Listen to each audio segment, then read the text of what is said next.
Hello everyone, and welcome to This Nintendo Life, episode 284. My name is NBZ, and almost 11 years ago, on episode 2 of this podcast, we talked about a brand new 2D Zelda. The last one. the last 2D Zelda that was new that came out. And so it's taken this entire run of this show from the beginning till now for Nintendo to release another 2D Zelda. Almost 11 years. That is, I believe, it's actually not as long as we've waited for George Martin to do the next book of Game of Thrones, actually. I think that was actually much longer. But we're pretty much at that point in time, which is, when you think about it, kind of crazy. But so longer than the gap they've ever had between 3D Zeldas, right? Oh, probably, yeah. I think for Tears of the Kingdom was the longest it's taken to develop a 3D Zelda, which is wild, because Breath of the Wild took shorter and it was a brand new idea and everything, but I think probably COVID in the middle made a big difference there for that. But I think it was like 6 years and something months for Tears of the Kingdom, but yeah, almost 11 years, because it was, so the podcast episode went out on the 4th of December in 2013, but I believe that the game came out in November, because it was so this happened a couple of times. Back in 2011 in the UK, Skyward Sword and Mario 3D Land came out on the same day. And I believe in 2013, Mario 3D World and Link Between Worlds came out on the same day. So yeah, there's always a Mario and Zelda on the same day on a Thanksgiving thing that, or like post-Thanksgiving, was always a tradition for Nintendo. And they've not done that in a little while, obviously, having one platform now, so it makes it bit less sense to do like, here's a handheld thing, here's a console thing on the same day, because it's both in one now. I do miss that time, because it was always fun being like, oh, I'm going to get 2 games in the same day, and it was all good swap time. Between them, play swap 5 between hours them. of this one, 5 hours of that yeah. one. God, I remember being in my room at uni and just like playing Skyward Sword and then like, jumping in, doing a couple of levels of 3D Land. Like, it was a really good time.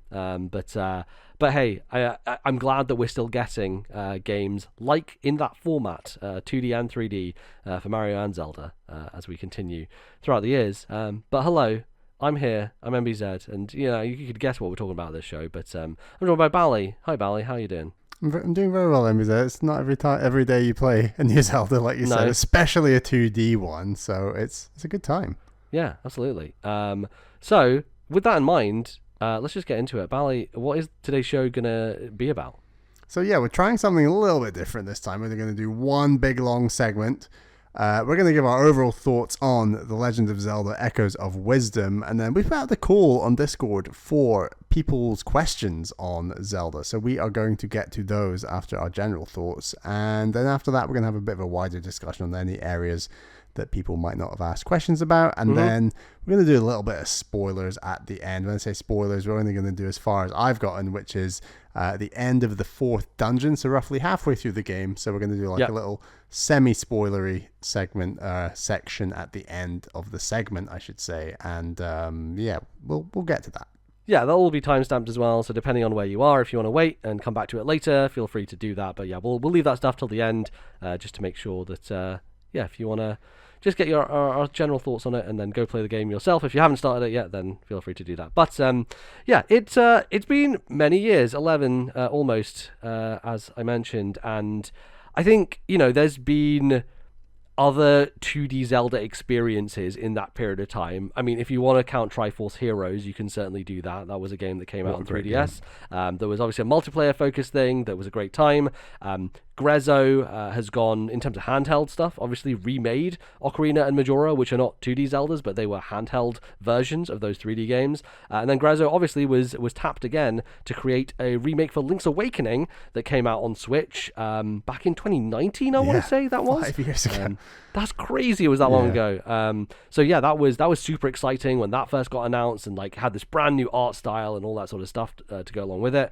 And so I always thought like, oh, they're probably going to reuse that art style again, and likely they're going to just do another remake, because it felt like we were in this period of time, Bally, where all the innovations being pushed on the 3D side of Zelda. They did do Link Between Worlds many years ago, but it almost felt to me like not that they'd given up on traditional 2D Zelda, but like, was there ever going to be another one again? The question was, how do you go back to this formula when the 3D series has moved things so much in a different direction to what Zelda is these days, right? Does it feel weird to go back to a more traditional dungeon-based, item-based progression if you're going to do that? And I think there have been some concerning comments, I think, from Nintendo's leadership, at least on the Zelda team. I think Anuma was like, why would you ever go back to that again? And a lot of people got mad on the internet because they're like, we like traditional dungeons and items and that kind of progression. And I think it's a little ironic because, you know, by the time we got to Skyward Sword, everyone was like, come on, Nintendo, do something new with Zelda. And then they've done something new for like a few years now, and people are like, boo, we want the old thing again. So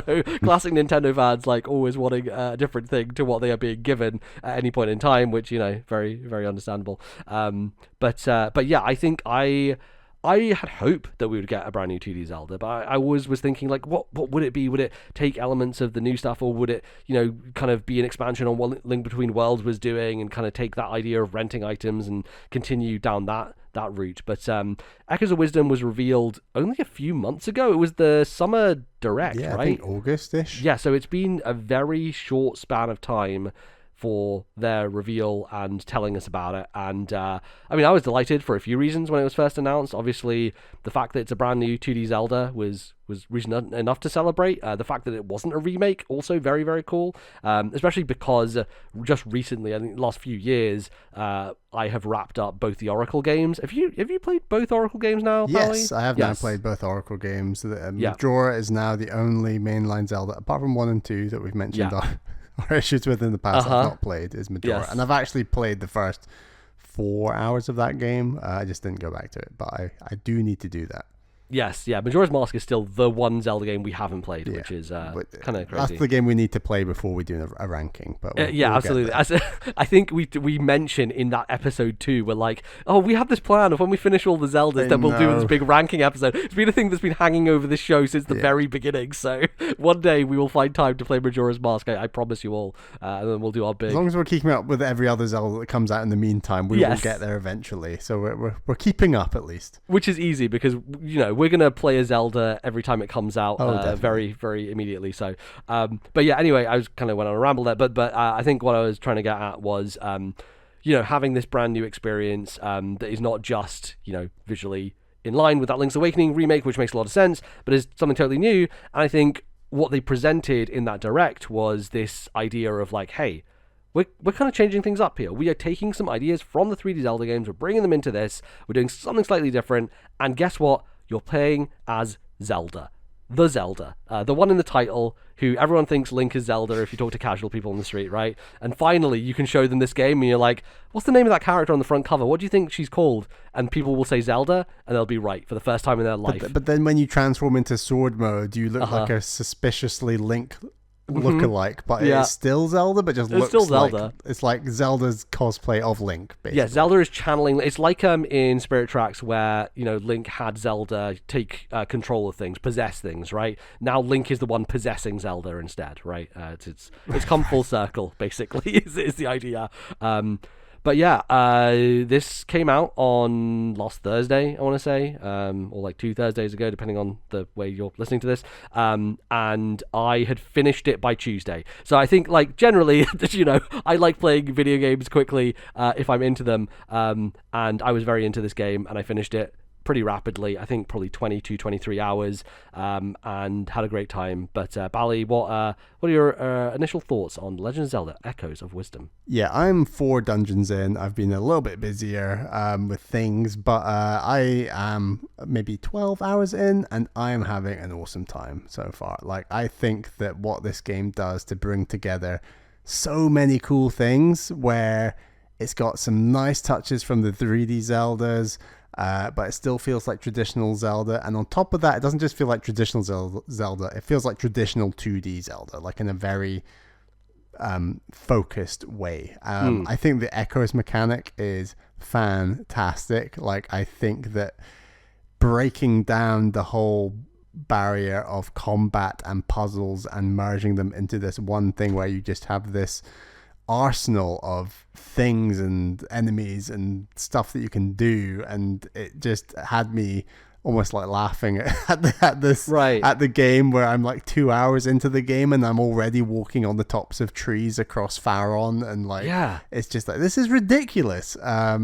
And then I think another thing that needs really shouted out and is a highlight of the game and was a big surprise, not a big surprise because I think Zelda music is always strong, but this game, I feel like its main theme and a few themes around it it might be up there with Skyward Sword as like some of the best Zelda music I've heard. And not in a big bombastic, we're going to clobber you over the ears with it kind of soundtrack, but in like this is like a softer tone, and it's got a unique sound. It's very clarinet focused, for example. That's like very much a softer instrument. It's not just trumpets and a loud orchestra, which I think is important. And that theme tune that keeps coming back, like for example when you transition into Sword Zelda, like that's one part where you hear the main theme. Like there's something so nostalgic about that song, and that just keeps getting me every time I hear it in this game. And like I said, I'm only halfway through roughly. I'm having a great time. It feels like that music is a riff on so many familiar Zelda themes, but has its own identity and is clearly like tied to Zelda more so than Link. There's a slow version of that song that plays in a few moments where it's like you can feel the notes of it like as at a kind of slower pace, and I think it just works so nicely. It's just really well done and threaded through the whole game.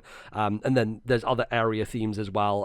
The one in particular for me is Jabal Waters, which is like the water area that you go to quite early on in the game. That one, when I got there, I was like, oh my god, this is so good. Like the vibe is extremely strong and just has that kind of like that tone that makes you feel at home and comfy. And I think that's something to get across with this. And it's like people are always like, oh, why do Zelda games score more and Mario games score more? And I think so much of the reason that people resonate with these experiences is that historical tie to music that you know, and areas and places and aesthetics that just hit a note with you and create that kind of magic experience, which is a bit of a cheat code, you know, when it comes to comparing to other games. There's a nostalgia that it just does clobber you over the head with, for sure. And it's not just music, there's also like a presentation level. Like I think the design of some of the different races in this game and their little towns and the items they choose to put in each house, it's just cute. You know, it's just like an adorable little place. This entire aesthetic is just... this is the cutest Zelda by a mile.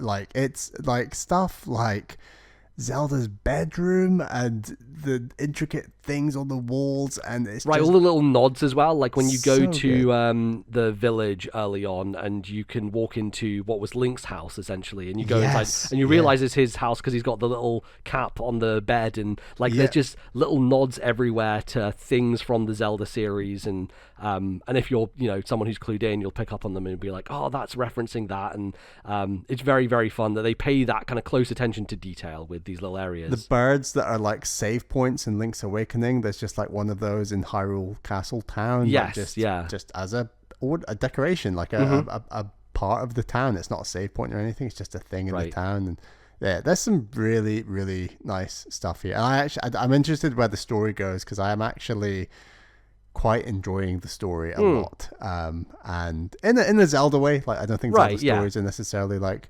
above and beyond, but like in a Zelda way, and flipping things on their head, where like you are saving Link, you are playing as Zelda, like that in and of itself is an intriguing twist on what is a different take, which I like.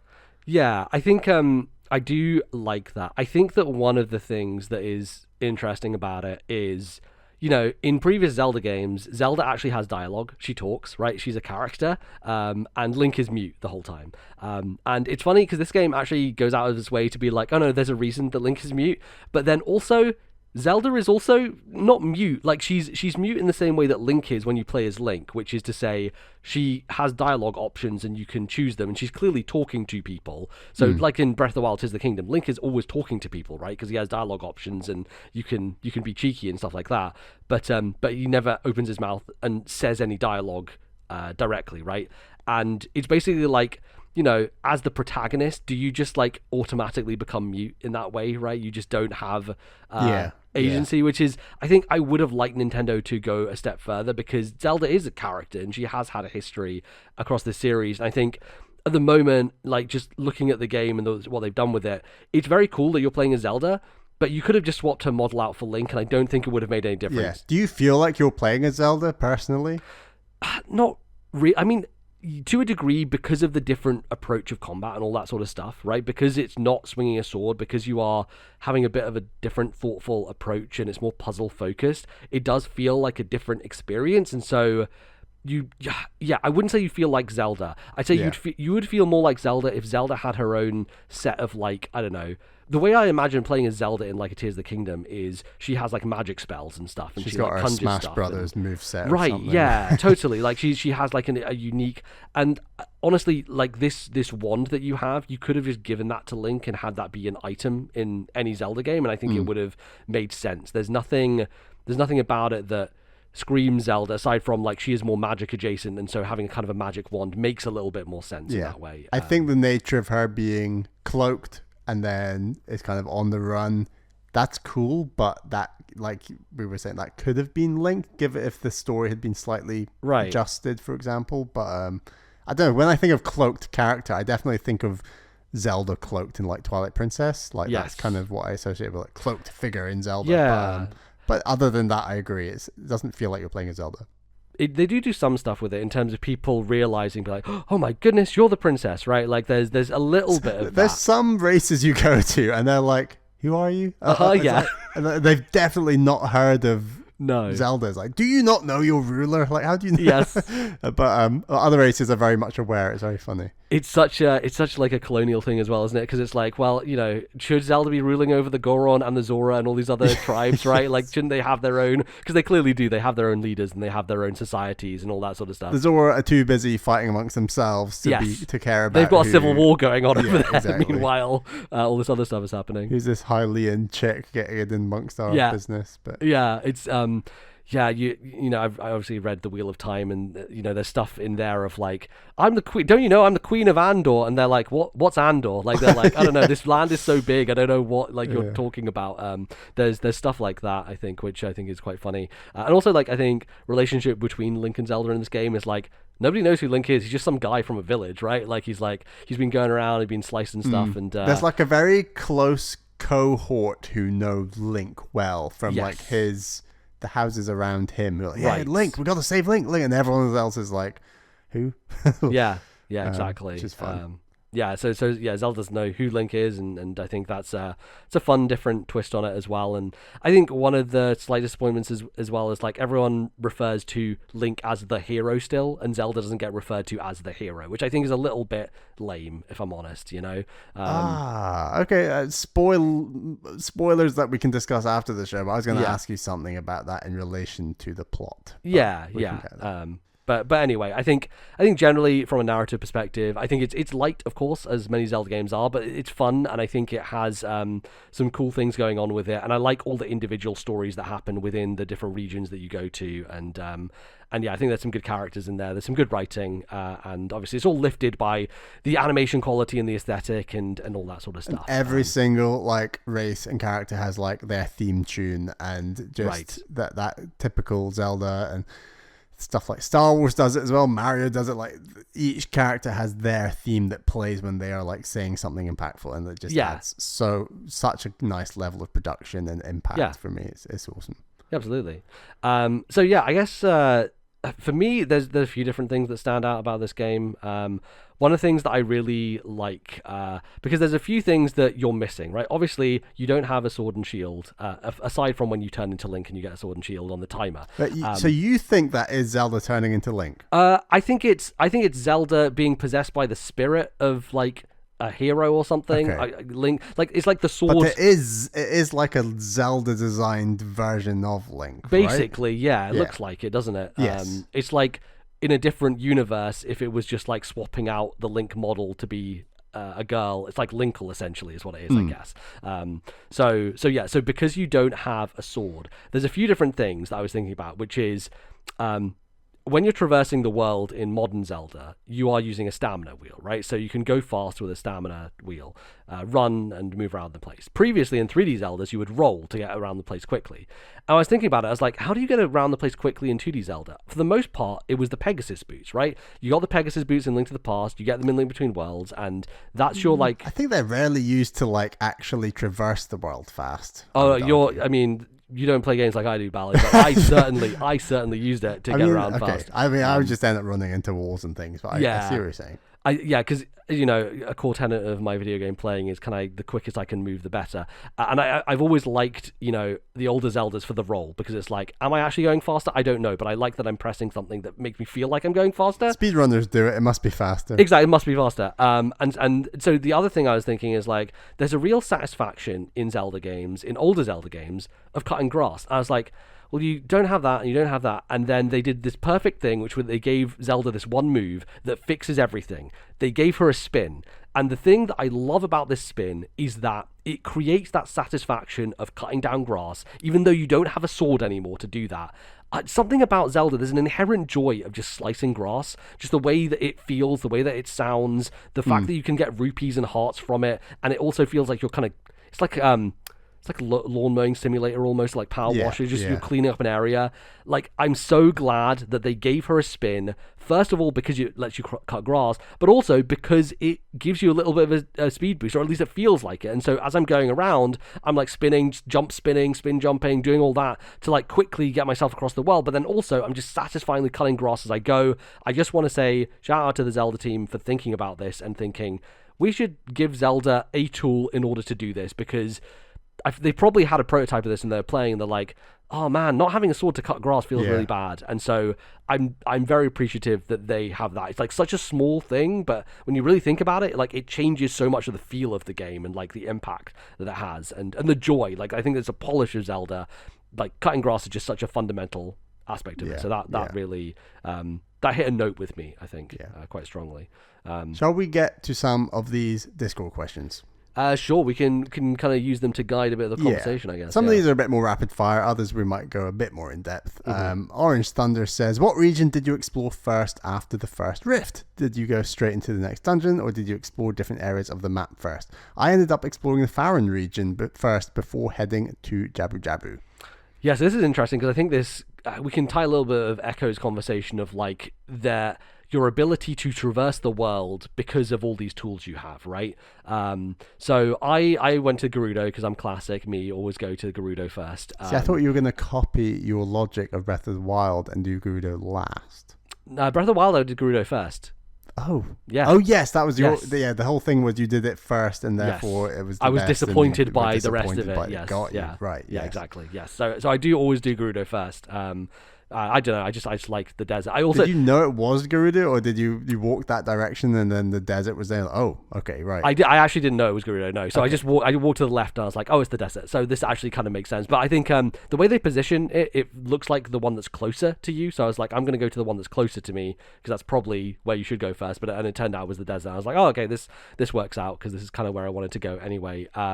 So yeah, and I think that's a very cool area. There's lots of cool stuff there. But something I kind of wanted to dig into was like, obviously, these echoes are a core part of the game, right? Spawning these objects, being able to traverse areas. The bed is one of the first ones you get, and stacking beds on top of each other becomes like a... Can we talk about how much like bed lore there is in this game? Oh, sure, yeah. So I think it's really interesting that beds are kind of one of these things that every single Zelda game has, and it's one of the first things you often see in the game because Link's house has a bed. Like, it's a real...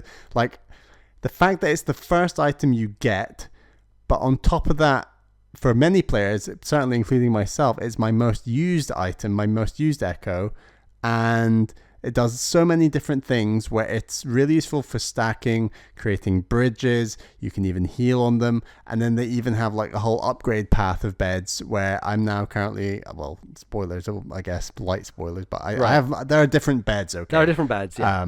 And I just think it is such a fun nod that in a game that is using this echo system, there's so much focus on the bed when in the Legend of Zelda series, the bed is just like, in my opinion, a really big deal. And that this game is just like, yeah, beds. You got to have beds. Beds are the thing. It's really cool. I also, when you go into Link's room, do you notice the bed is like unmade in a way that suggests Link, like in every Zelda game, doesn't wake up on time and so scrambles out of bed to go and do Oh, his good thing. shout. There we And so, go. like, if you look at that, it's like, oh, so Link was late to going to this dungeon where he gets sucked up into a black hole, basically. Yeah. Which I just think is very funny, the fact that that exists. And obviously, beds act as a multi-purpose item. Not only can they be used for stacking and platforming purposes, but you can also just sleep in them, and they recover hearts for you, which I think is just a very fun, clever addition that, you know, obviously gets used in various different ways. And if you're clever about it, you'll realize that the first hearts that get healed happen much faster than the subsequent ones. So there's a hack that you can do, which is sleep, press A to get up, and then press A to go back down again, and you will actually heal faster than if you just lay down there the whole time, which ended up me just doing that constantly in order to heal myself faster. But yeah, I guess the idea of bringing that up and bringing up some of the other things is like Orange Thunder saying that they obviously went and looked at the Farron region before going anywhere else, and that is a thing that is very much directly being taken from the newer Zelda games, which is the world's open to you. You can actually kind of just go wherever you want. If you can climb it, if you can get up there, you can pretty much get wherever you want to. And What was your early game method of gaining as much verticality as possible? I am a big trampoline guy, huge fan of the trampoline. And so what I would end up doing is either bed with trampoline or trampoline and trampoline. My most frequent one was 3 trampolines, 2 trampolines on top of each other, and then another trampoline to get onto the higher trampoline. No trees. No, I wasn't using the trees. I think the tough part about the trees, the shrub, right, which is basically Yes. like it's an object that is almost Because I was a bed and shrub guy. bed and shrub. So the Yeah. shrub is like 2 things high, and so Yes. getting the right height for it, I found tricky oftentimes. I did use it. But once you're on it, you're basically permanently elevated as long as you're always putting your bed on the last shrub, if that Right. makes sense. Yeah, So I there get is what a- you're saying. Yeah. Yeah, you're essentially permanently elevated too. I So you're think starting high up and then you... my issue with shrub was getting onto it in the first place. I guess you're doing Yeah, that's the tricky part. But once you're Yeah. on it, I loved it.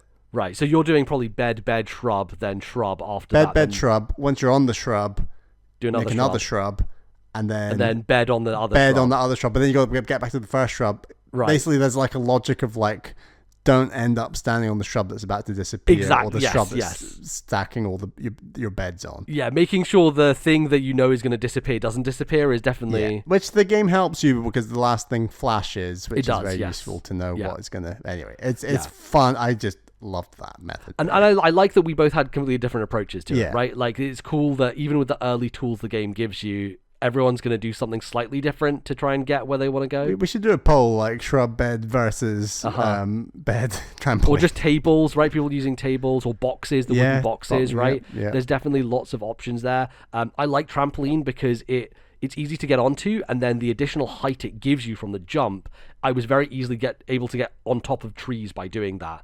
And yeah, I didn't do as much of that in the early game. It was more like after the first 2 dungeons, I did a lot more exploring around and going around places. But from the very beginning, being able to just like go on the trees that usually are just like these objects in the environment that demark like the boundaries in traditional Zelda games. Like in Link's Awakening remake, you look at it and you're like, oh, yep, this is just a boundary. I can't get past this. It's just, I can't interact with it. It's just like, it feels very static. And I think the thing that I love about this game is like, it feels so smooth being able to just like walk around those trees, and like the way that they're like, they're all like curved and everything, and they're not like flat surfaces, and Zelda just kind of like walks up and down on them. Like there's a real like I'm breaking things feeling here, even though it feels smooth and natural and like something you should be able to do. Even though the game is very much designed for you to be there. It's Right, like, exactly. I'm feeling like I'm breaking the game when I'm not, and that's Yes. like that really speaks to like Tears of the Kingdom logic, right? Yeah, totally. And I think like I didn't go to different areas, but what I did do was in the desert, I didn't walk through the desert directly to the town. I went all the way around the edge. So I found like a way of jumping up there with my trampolines and all that sort of stuff to get all the way up to the high rise kind of edge of the desert. And I just walked all the way around the top edge of there. And I got all the way to a point at the end where I was like, oh, I can drop down. There's a treasure chest there. I tried to open the treasure chest. I was like, oh, I can't open it. Oh, there's loads of enemies here. And those were much harder enemies than anything I'd faced before. There's like 3 of these, they're called Baublins. One of them had a boomerang, one of them had a club with They're a quite powerful armor. early game. They're really powerful early game. And so I was like trying to figure out, oh shit, I need to get some good guys in here to defeat them. And it took me a while to kill them. And then my reward for like that exploration and doing that early was I got a level 2 club Baublin, and for the early game he cost I think 3, maybe 4. I think they're 4, yeah. Level he cost 2. 4, yeah. So I had 4 triangles, and so I basically got him, and he was my dude for the beginning of the game, basically. I just sent him out. No one could touch him because he has a big shield, and he has a giant club, and so he was just clubbing everybody to death. So I do like that. I feel like everybody has that one echo they find early that's like, oh, this one's a little powerful. I'm going to rely on this one. And yeah, so I had the sword and shield moblin who's also like 4, very similar. Right. Yes. Yeah. So you tend to rely on that one early on. And so that was my guy that I went to. And that was because I decided to go explore. That's where I found my first stamp guy as well, was up in that top valley area. There's a question about Stamp Guy later. We'll get to Stamp Guy later, but what a legend. So yeah, that was a fun little adventure in terms of early exploration, was going that top edge of the kind of desert area and coming across different caves and all that sort of stuff, and then finally finding this really good echo that I then used for the most part and became one of my most used ones throughout the whole game. So yeah. So my story is almost the opposite. I went the other way. I went to Jabu Jabu, but before I went to Jabu Jabu, I actually did the same as Orange Thunder. I went exploring in the Farron region. That's mad. And I went east. I went above the trees. I was walking on top of the trees. Like I said, I was like 2 hours into the game already. Walking on top of trees felt crazy. I went exploring. I had my early game guy go to was the sword and shield moblin. That's what you said, yeah. Yeah, it was also 4 4 triangles worth. And then I found a cave, and I told you about this cave, MZ. Yeah. And I found, and I won't say what the enemy is, I found a very powerful enemy in that cave. And people who know my style of gaming, I like to bang my head on a brick wall until I beat a thing. And it was basically a very, very powerful underwater enemy.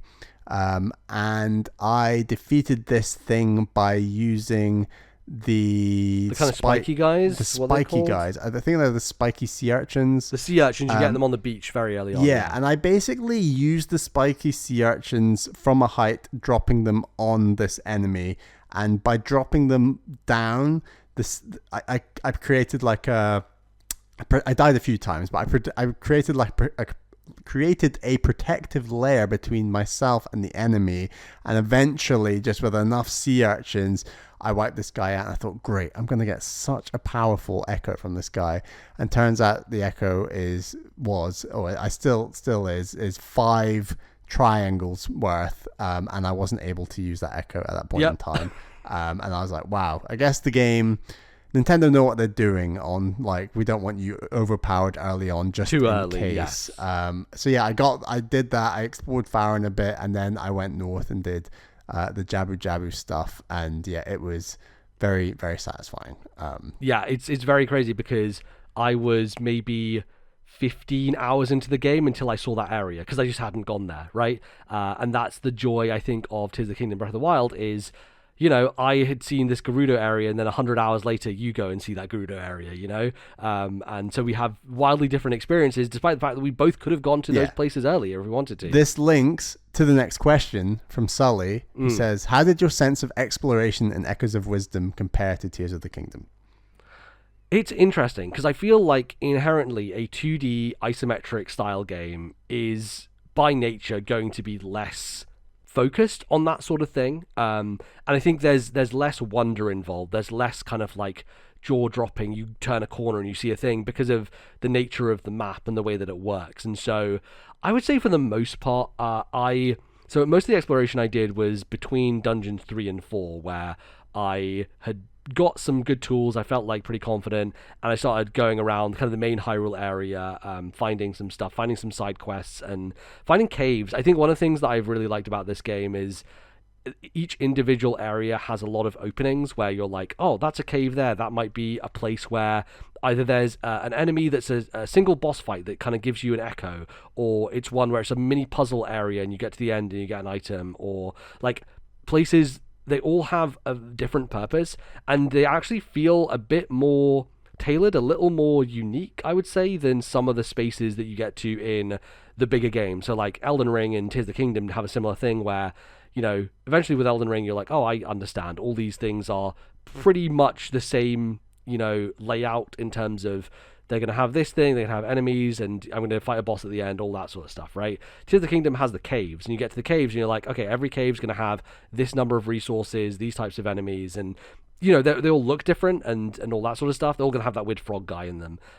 But they're kind of the same thing. You know what you're getting into every time. I think the nice thing about a 2D Zelda like this is because it's a bit more bespoke, every single time I went into one of those areas, I feel like I'm usually getting something quite unique because of the ecosystem, the way that it works. Having a new thing appear or a new enemy appear, you always feel like you're getting some kind of reward for doing those. And so I think in terms of sense of exploration, it's definitely different. It's definitely not as wondrous, but I think in some ways it can be more rewarding because of the more unique things that you end up finding within those spaces as you move around. And of course, like, you can have situations like I did where finding, or like you did as well, finding echoes that are really powerful early on, and you feel like you're breaking the game a little bit. It feels like it's until you realize you can't use that echo, and Nintendo don't want you to break the game quite that much. But it's still satisfying, right? It's still like, and then for you, it's like a goal of like, oh, I can't wait until I have 5 triangles, then I can get this guy out and he'll be my main dude. So very different, but I think the core tenets are still there in terms of curiosity is rewarded. Like going up on a place. They even have the thing here, right? So one of the mechanics is you can power up your Link abilities, your sword and your other stuff that you get with this scientist guy, and you use these might crystals to do that. And so there are areas in the game where it's like it's a patch of grass with like a rock in the middle, and you pick up the rock, and underneath there's a might crystal. Like they're kind of the Koroks in a way of this game of like, oh, that looks a little bit off. What's going on with that? So there's so many little bits of design from the newer Zeldas that feel integrated here, from the way that the game just opens into a gameplay thing. Like you go straight into that cutscene of Link and then you just into gameplay, to the way that quests work, where quests pop up on your screen when you've completed them, like you did it basically, even to the point where, and I wouldn't consider this a spoiler because this is just like a thing, basically when you finish the game, the final boss, and you've done it, that in Tears of the Kingdom, Breath of the Wild is the same thing. Like you beat the final boss, and on screen it pops like mission complete. Basically, it does the same thing at the end of this game. It's like mission complete, which I was like, wow, they even took that from those games as well. So the mixing of drinks, comparing those to like the food in Tears of the Kingdom, Breath of the Wild. Absolutely, like, the smoothies. The smoothies are just like a very nice, simplified version of that. Like I'm very glad they're not too complicated. It's just 2 ingredients no matter what. Like I think they're a nice addition.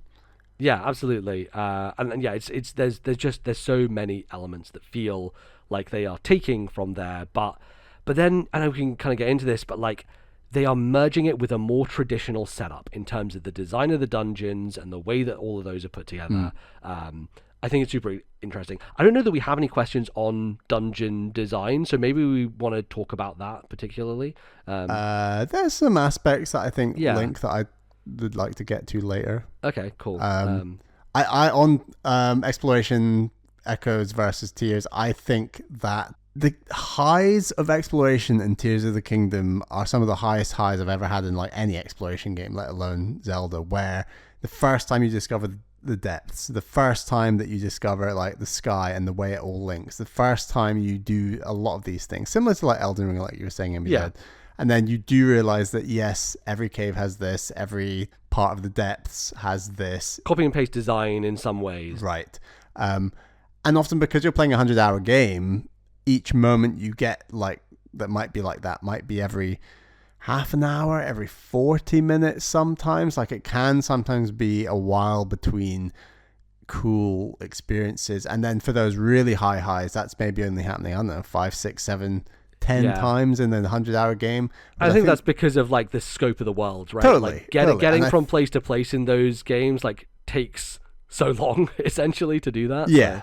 And I think that's where Echoes of Wisdom, there just feels like there's this very strong cadence of charm and secrets, and it's a very small world in comparison. It's obviously a much smaller game. Like it's dense, right? It's very dense on, like, I think it's important to say there's almost, the caves feel like shrines where there's like lots of caves scattered throughout Echoes of Wisdom, and normally they're more materials for upgrading, like your sword, like you were saying, MZ, or they're just large rupees, and like you know, rupees are kind of hard to come by in this game. They're not that plentiful generally, or just like ingredients, right, for the smoothies, or special ingredients for sure. And I think that balance of things you're unlocking makes these caves worth it, and the puzzles in those caves in and of themselves are very satisfying. So I think that each game has its own style of exploration for the style of game that it is, and I don't think one's necessarily better than the other, but like I think that they both do great things. And I do think Echoes of Wisdom has learned a lot from Tears of the Kingdom on that exploration front.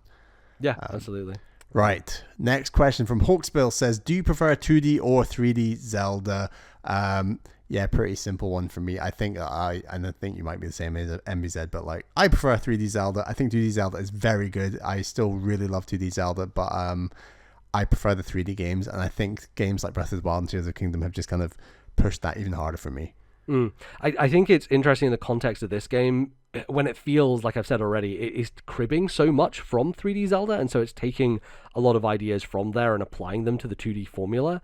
And I think, generally speaking, yes, if we're talking about like experiences that stick with me, that like are memorable, 3D Zelda always does that. And I think part of it is the world design and the kind of aesthetic and the ability to make things look distinct is much easier in a 3D Zelda. As great as this game looks and as awesome as it is, it does feel like, okay, these are just like the same trees, right? Because it's a tile set almost. It still has a bit of tile set feel to it, tile set design, which is a very classic, almost NES, Super Nintendo thing, but a lot of Nintendo's more modern, even with Mario Wonder, I think suffers from this a little bit, right? It's like there's a little bit of a tile set feel to like the way that it's constructed. And I think Echoes of Wisdom has that as well.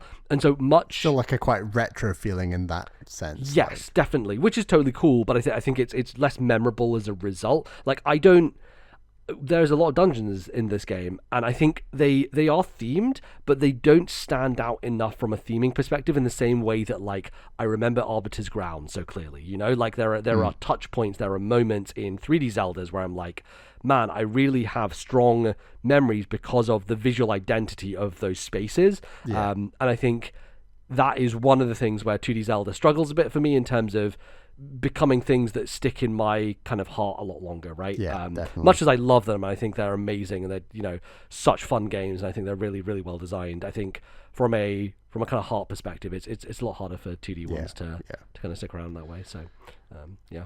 Another question from Orange Thunder. What is your favorite Echo? Which Echo do you find to be the most innovative? I'll also probably say lean towards the more early part stuff. Of the game. Shall I go first? Yeah, you go for it. I think this is early enough game. I think that the water cube is might be my favorite, but is also incredibly innovative, where you look at a game like Tears of the Kingdom, which plays around with water in three-dimensional space, but then that's obviously aping a bit from, I think Mario Odyssey has some, but obviously the Galaxy games, like the ability to swim around in 3D water that is elevated in space. I really, really appreciate those water cubes, the things that you can do, and just scale gaps, scale buildings, scale like verticality, I should say. Like, I think it's just a really cool mechanic that I think is very innovative. Yeah, I think that one it's the one that's going to be the number one on everybody's list in terms of most used. I'm just looking at my most used now. See, the bed is still number one for me. So my number one is Water Block, and you, by the time you get to the end of the game, I guarantee you Water Block will also be your number one. Just the number of situations it's useful in, especially because it only costs one. When you get more triangles, like you end up doing like however many in a row that you can do, basically. So it in some ways, I feel like I almost wish that they had save this until later in the game, because you do get it so early. I was actually glad I did Gerudo before Zora, because there were certain puzzles in Gerudo. There was one in particular where it's like it's one of those wind blowing machines that just shoots wind out, and you're trying to like get up to a treasure chest, but the wind blowing machine always knocks you out of the way. And so I was like, how do I get up there? And I wasn't able to use the water block, like, because the wind would like destroy it basically. And so I had to come up with a solution, and my solution was basically table with a shrub on top of it which blocked it, then a spider so that I could climb up in 2D and get the thing to go on top and then get the treasure chest. And like having all those different elements come together to like creatively think my way around that problem. There were points later in the game where you're just like, water block, I'm done, you know. And I think it's a little bit of a shame, because it's very innovative and it's very cool, but I also think it kind of feels like cheating in a less satisfying way, because I feel like by the end of this game I did get to a point where I was like, here's my most powerful god Echo, he's going to kill everything, here's the easiest way for me to get up to things, water block. And I think, yeah, I almost wish that some of that stuff was given to you a bit later, so that you had a little bit more friction, a little bit more having to rely on different echoes to work your way around it. But again, it's a tricky thing, because I think part of the joy is like giving people options and abilities and whatever way they want to approach it, which I think is, if you want to have more fun with this game, try and put restrictions on yourself of like, I'm not going to use this guy, and I'm not going to use this guy. I try not to use like Zelda Link. Like I try to take out, I mean, certainly on some bosses, I've been like, right, well, now you have to swap. I think the boss is a situation where it's the classic thing of like, weak part is open now, I have to quickly get in damage, and it's the most efficient way of maxing out the damage, right? It's the only time that I really transformed was in those moments. Like, I never used it much outside of that. It was mainly like, the only time I would use it is if I'm fighting shadow things, because as you know, as a resource, I'm like, I never want to run out of this resource. So the only time I'd use it is when I fight the shadow things, because I know that when I kill them, I guaranteed get the resource back, basically. And I think that's very much done on purpose, right? Yes. They know that those enemies are stronger. You might want to use that more, and then your reward is to recharge your ability. But yeah, exactly. So early game, I used Sea Urchin a huge amount, which was basically just like drop this spike down in front of people, and just they die by walking into it. They just walk into it often. And then boom. It felt like the way to try and play it more like a traditional Zelda game of like attacking with a thing, which I think is why I lent on it early on, because I'm still struggling with the idea of like not having that direct damage being done. And I was like, well, this is a way I can do it by just spamming this fucking spike thing in your face the whole time. But then I found the Path Blade, which is the spinning top, basically. It's like the spinning one that goes back and forth. And that one is my third most used. So number 1 is Water Block, number 2 is Old Bed, number 3 is Path Blade, because I just spam it, and you can do them 2 on top of each other, and they basically shoot out in a straight line of just like a spinning ball of death, essentially. It's just like spike into your face, just bam, bam, bam, bam, bam. And so are there different levels to that one? I don't think so. I think this is the only, because you get this one on the beach. I just seem to remember using it and thinking this didn't do much damage, but it doesn't do loads. But if you are spamming it, you can spam it very quickly, and it will shoot out quite quickly. And you can also kind of like lock people in with it. So that one was there. My number 4 was the trampoline. Number 5 I won't say because it's a late game one. Number 6 was the spark, which is the electric ball. That's like rotates in a circle, that sort of enemy. The bomb fish, which I think you get relatively early as well. I did not expect the first iteration of something bomb related was going to be a fish. Right, yeah. And I think that one is tricky because I found myself, it hops around, but also I find myself like underwater, you spawn it, and it's like, how do I set it off? You know, how do I make it go? And I find myself turning into Link to hit it, to trigger it, to do that every time. You can just do Zelda spin into it. Yeah, that's what I figured out later. Oh, right, okay. I figured out, I was watching a video and I was like, oh, for fuck. Like, after I'd beaten the game. This is after I'd beaten the game. I was watching someone play it and I was like, fuck's sake, I didn't realize I could have done that the whole time. But yeah, if you do the spin, it activates it as well. I was like, I'm such an idiot. I mean, that's one thing I do like about the game. It never handholds you to explain stuff like that. It's like, right, here's the echo. It does a number of things, but you can work out yourself. Yes, and some of them like work in tandem with each other. You know, you can stack Octoroks on top of each other, you know, which is very fun. Yes. I've been using Octoroks quite a lot early game, actually. Octoroks are really good. Yeah, they definitely, for certain enemies who are annoying and try and keep away from you, like just spamming Octoroks. Yeah. One of the early bosses, like the mid boss, who you come across a few times, right? You are running around this arena and just chasing after you, and I was just like quite weak at that point in time, and you're like just trying to figure out the best way to deal with them.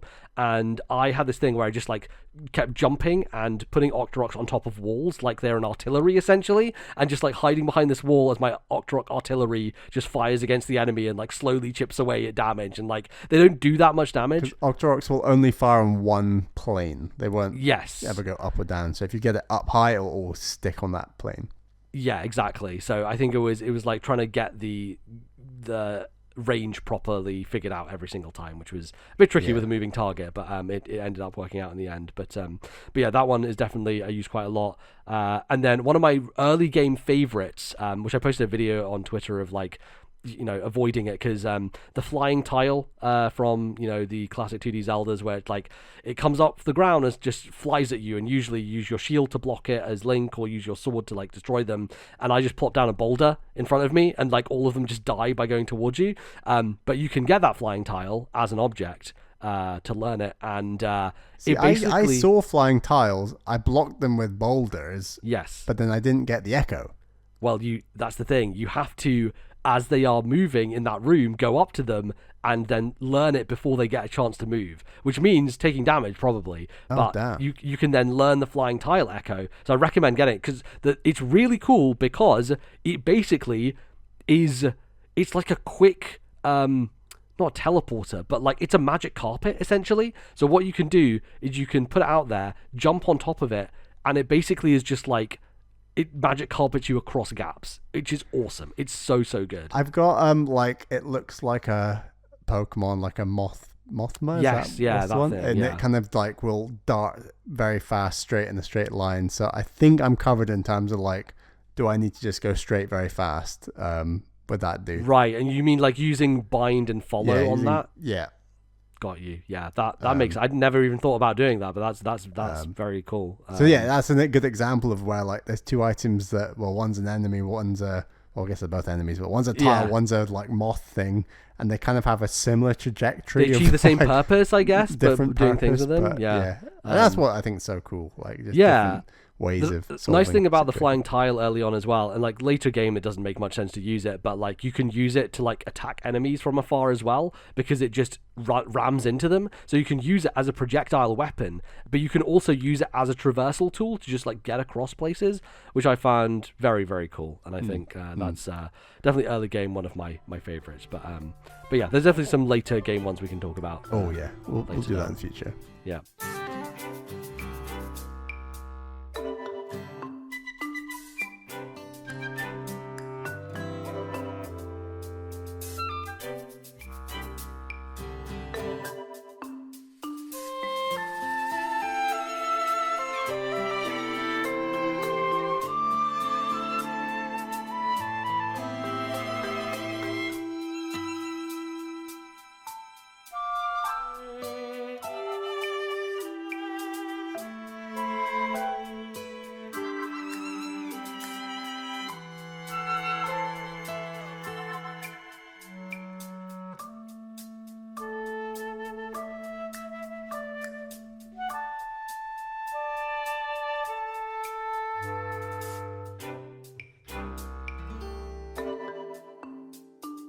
Our next question is from Croco Kyle. Says, how have you been getting along with the performance in the game? Is it hampering your experience at all, or making you itch for Switch 2?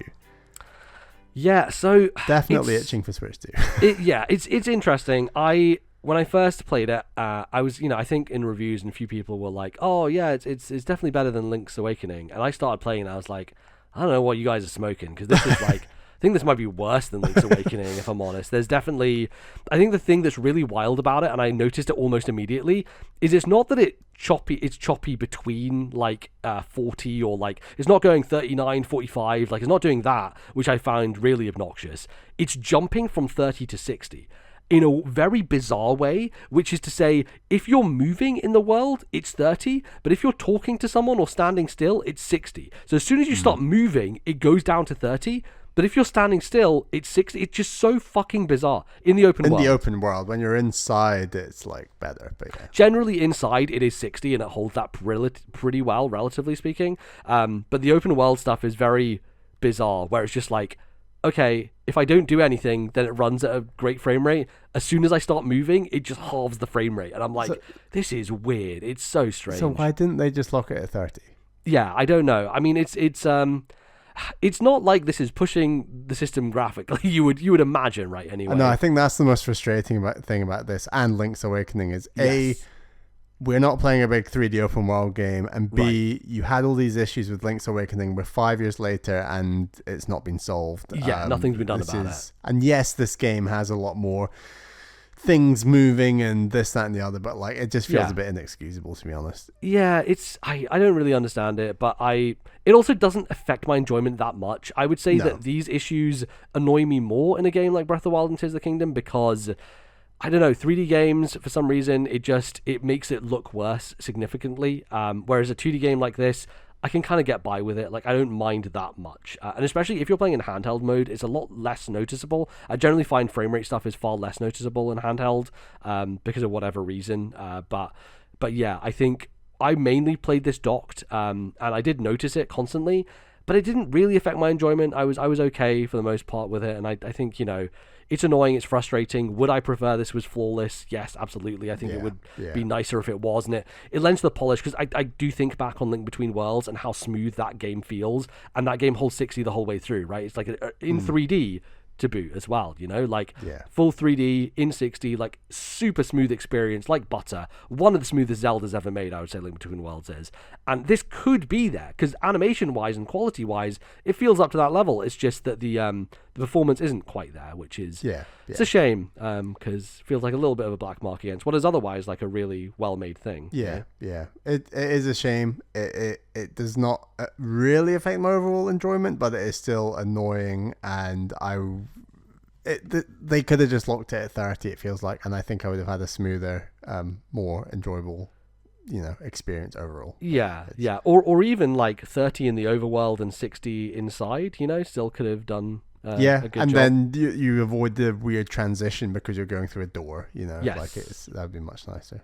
Yeah, absolutely. Next question from Lorgan says, has playing Echoes of Wisdom affected your opinion on Plucky Squire in any way?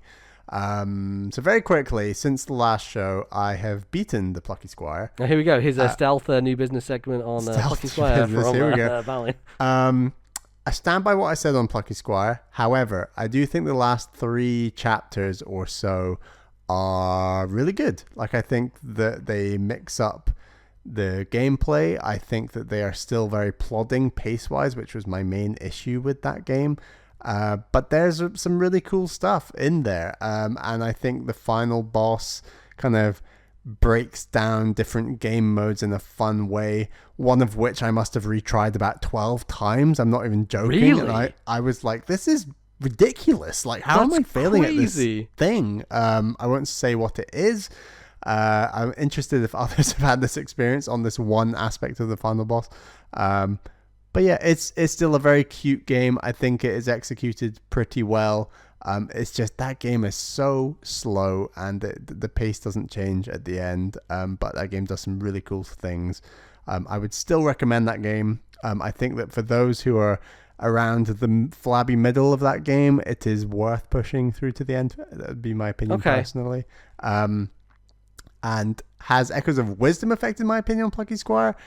Well, yeah, because Echoes of Wisdom is just like a really slick 2D Zelda game that I think is paced really nicely, and is a lot less chatty. Even though Echoes of Wisdom is kind of chatty. It's relatively chatty, yeah, especially in the beginning. I like the chat.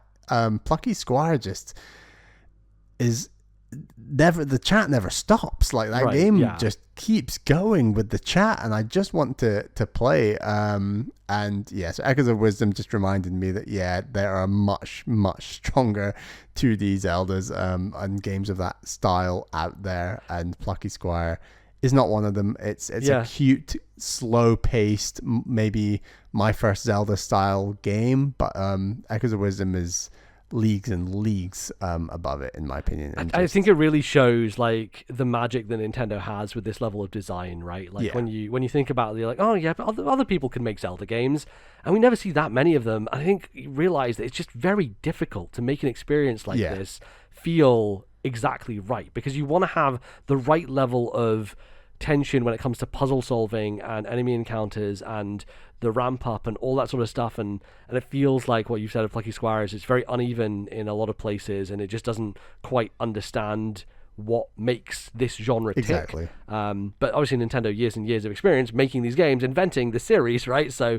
they're going to be the ones who are masters at it. But yet, like on the other level, I think innovating in a way that, again, like Plucky Squire is maybe more on the surface innovation than it is actual real innovation, right? Yeah. But I would also say, MZ, hold that thought, because Declan3147 says, how does it feel playing Echoes of Wisdom after Mini-Shoot Adventures? Yeah, so we got three different kind of approaches to Zelda here, don't we, in a way. And I think Echoes of Wisdom and Minishoot are very interesting in that they feel diametrically opposed to me in terms of Echoes of Wisdom is a puzzle-focused Zelda game. Very puzzle-focused. To the point where enemy encounters are a puzzle. Like later on when you're fighting different elemental types of enemies and you're like, what is the best way to approach this? How, like, there's certain mini-bosses later where I'm like, none of my echoes are doing any damage. Like, there's a puzzle to this boss that I have to figure out based on the echoes I have and what echoes I've got in this dungeon in order to actually do damage to this boss. Like, it's so puzzle-focused in that way, and I love that because puzzles are such a core part of Zelda for me, and I think it's, like, one of the things that makes it stand out, and, you know, I think the level of puzzle design is great. And Minishoot, on the other hand, is like the action side of things. It's such an action-focused game, but it's action in a way that Zelda has never done action, and I think that's why it stands out, because it is so fast and just satisfying to execute on. And like the puzzle solving in a game like Minishoot is very, very light, very, very you know, it's more navigational puzzle solving, I would say, of like, go to this area, how do I get there? Okay, I've got to look at the map and figure out a route to get there. Like, it's that sort of puzzle solving, which is, I would associate more with like Link to the Past and original 2D Zelda. I was about to say, yeah. It feels a lot more of a cousin of those than Echoes of Wisdom, which I do think feels like more of a 3D Zelda game. Echoes of Wisdom feels more in line with a Minish Cap to me than it does with you know, Link to the Past, I would say. It's a 2D Zelda that leans more 3D in its approach, and I think because it's more puzzle focused in that way. And I feel puzzles came to the forefront much more when Ocarina of Time released, when 3D Zeldas became a thing, and yeah, it changed its identity a little bit. So yeah, they are two different sides of a coin, and I think they both do excellent things, right? They both lean very hard into one direction, but they also still keep the balance of the other stuff. It's not like the other stuff disappears, it just gets less limelight. But I think they're both fantastic, right? I think they both complement each other, which is nice. And it's not like Plucky Squire, which it sounds like is just a lesser version of what, you know, 2D Zelda tries to be. Yeah. Whereas Minishoot just leans in a different direction very hard, and I think executes it excellently to the point where, you know, I feel like it stands alongside what Nintendo do, which is very cool. Totally. I think I said this when we played Minishoot at the time, but we were reflecting, like, what does Minishoot do with the 2D Zelda formula in a way? And it made me reflect that, like, Minishoot, while it's got some light puzzle solving, like you were saying, it's all about the combat. And like, when you actually think about 2D Zelda and combat, 2D Zelda has really bad combat. It's not that interesting. It's very sluggish and slow paced. And what makes me say that is you play modern Zelda likes that are a bit more combat focused, like Death's Door, like Unsighted, like Hyperlight Drifter. The combat is still 2D top-down camera, but it is fast, it is counter-based, it's immaculate.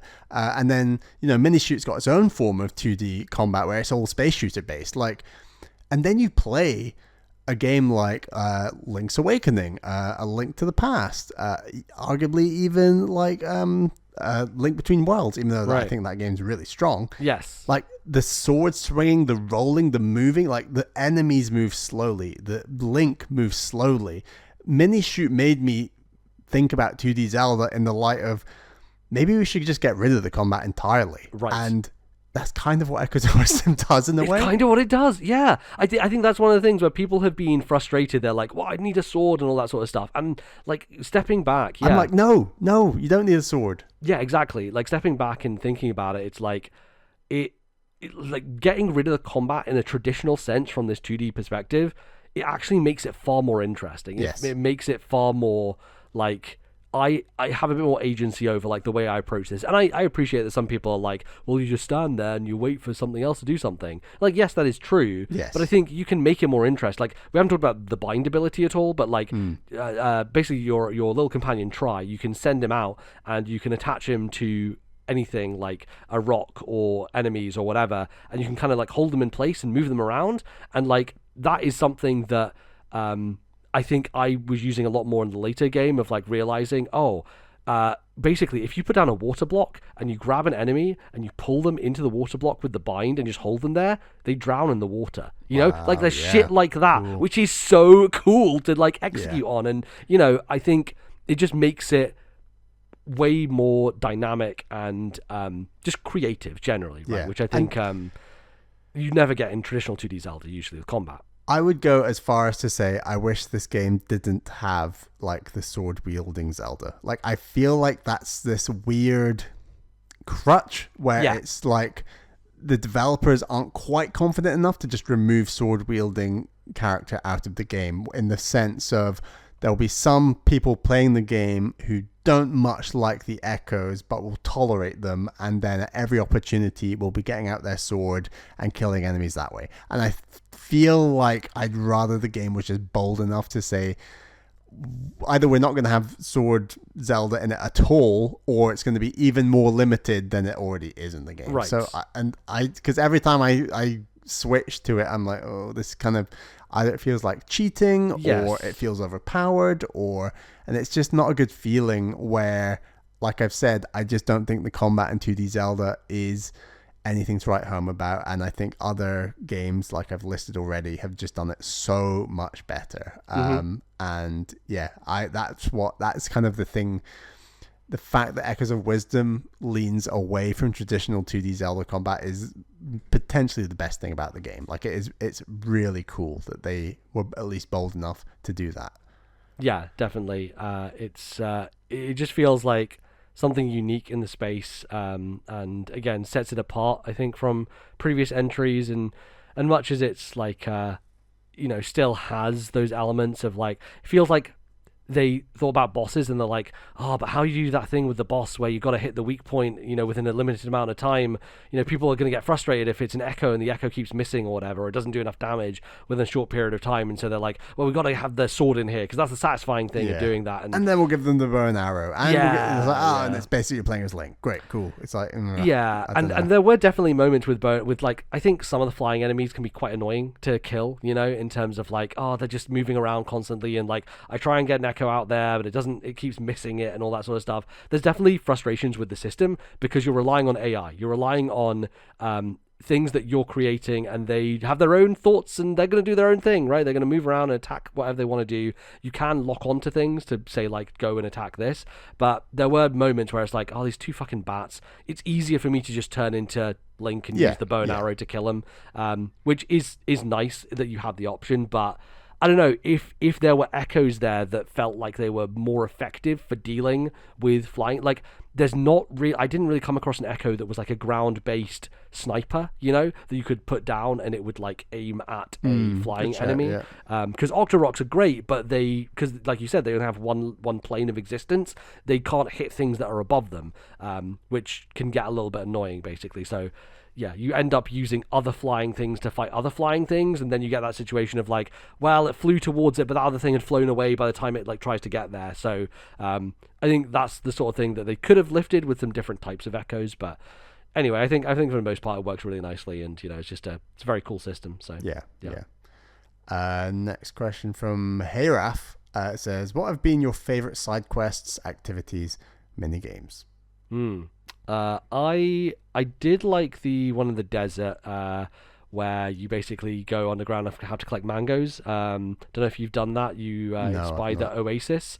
It's the oasis. There's a woman there, and you talk to her, and you go underground, and you basically have to like collect all these mangoes, and it's one of those mini games where like it's like whack-a-mole where they pop up and then they disappear. So it's like getting them before they disappear.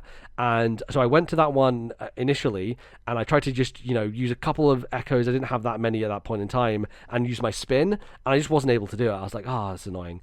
And then you come back later, and you have different echoes, and I specifically had like ones that went along the ground in like different patterns, and I could like spam 5 of them at once. And so doing that, but then also, okay, here's another thing, right? So you have these badges in the game, or like they're like charms, whatever you want to call them, right? Like one of them drops more hearts, one of them gives you better defense, one of them lets you jump higher, which is very nice. And so what I did for that challenge was some of the mangoes appear on like a higher ledge, and previously what I had done was like spawn a trampoline, jump on that, got onto the ledge, and then what I realized is like I'm just going to equip the jump thing, and then all I have to do is just jump up onto the ledge. So like your trampoline has become irrelevant. Yeah, exactly. Yeah, as soon as I got that jump thing, I was like, oh great, this is great. But for a speed-based challenge like that, where you're like they're going to disappear quickly, and I need to quickly get up there and not waste time putting down an echo, jumping on the echo, getting up on top of it, having that as a little bit of flexibility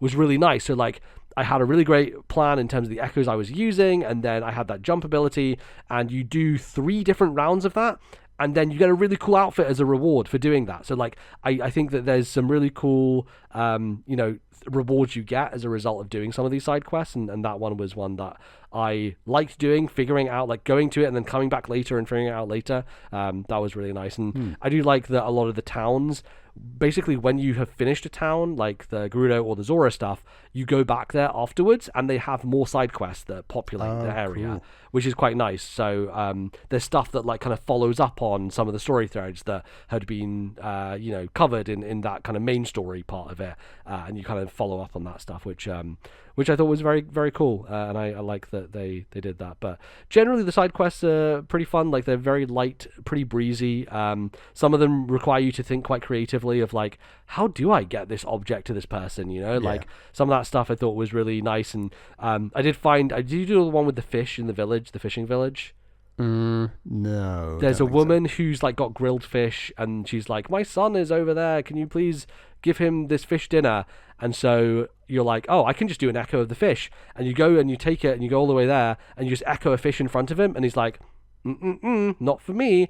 And you realize you can't just do an echo of a fish, you have to literally bind the fish and try and take it over there with you. So it's a little bit of a Korok challenge from Tears of the Kingdom, where you are taking this actual object with you, trying to get it across a river, across a place, through enemies, to get up to this fucking kid, because he doesn't want an echo of the fish, he wants the actual grilled fish that his mother has made, which that's definitely one of my favorite ones as well, which I thought was it's a cool thing, because I came across that kid randomly and I was like, what is he doing here? And then you find the quest, and then I tried it one way and it didn't work, and then you try it another way.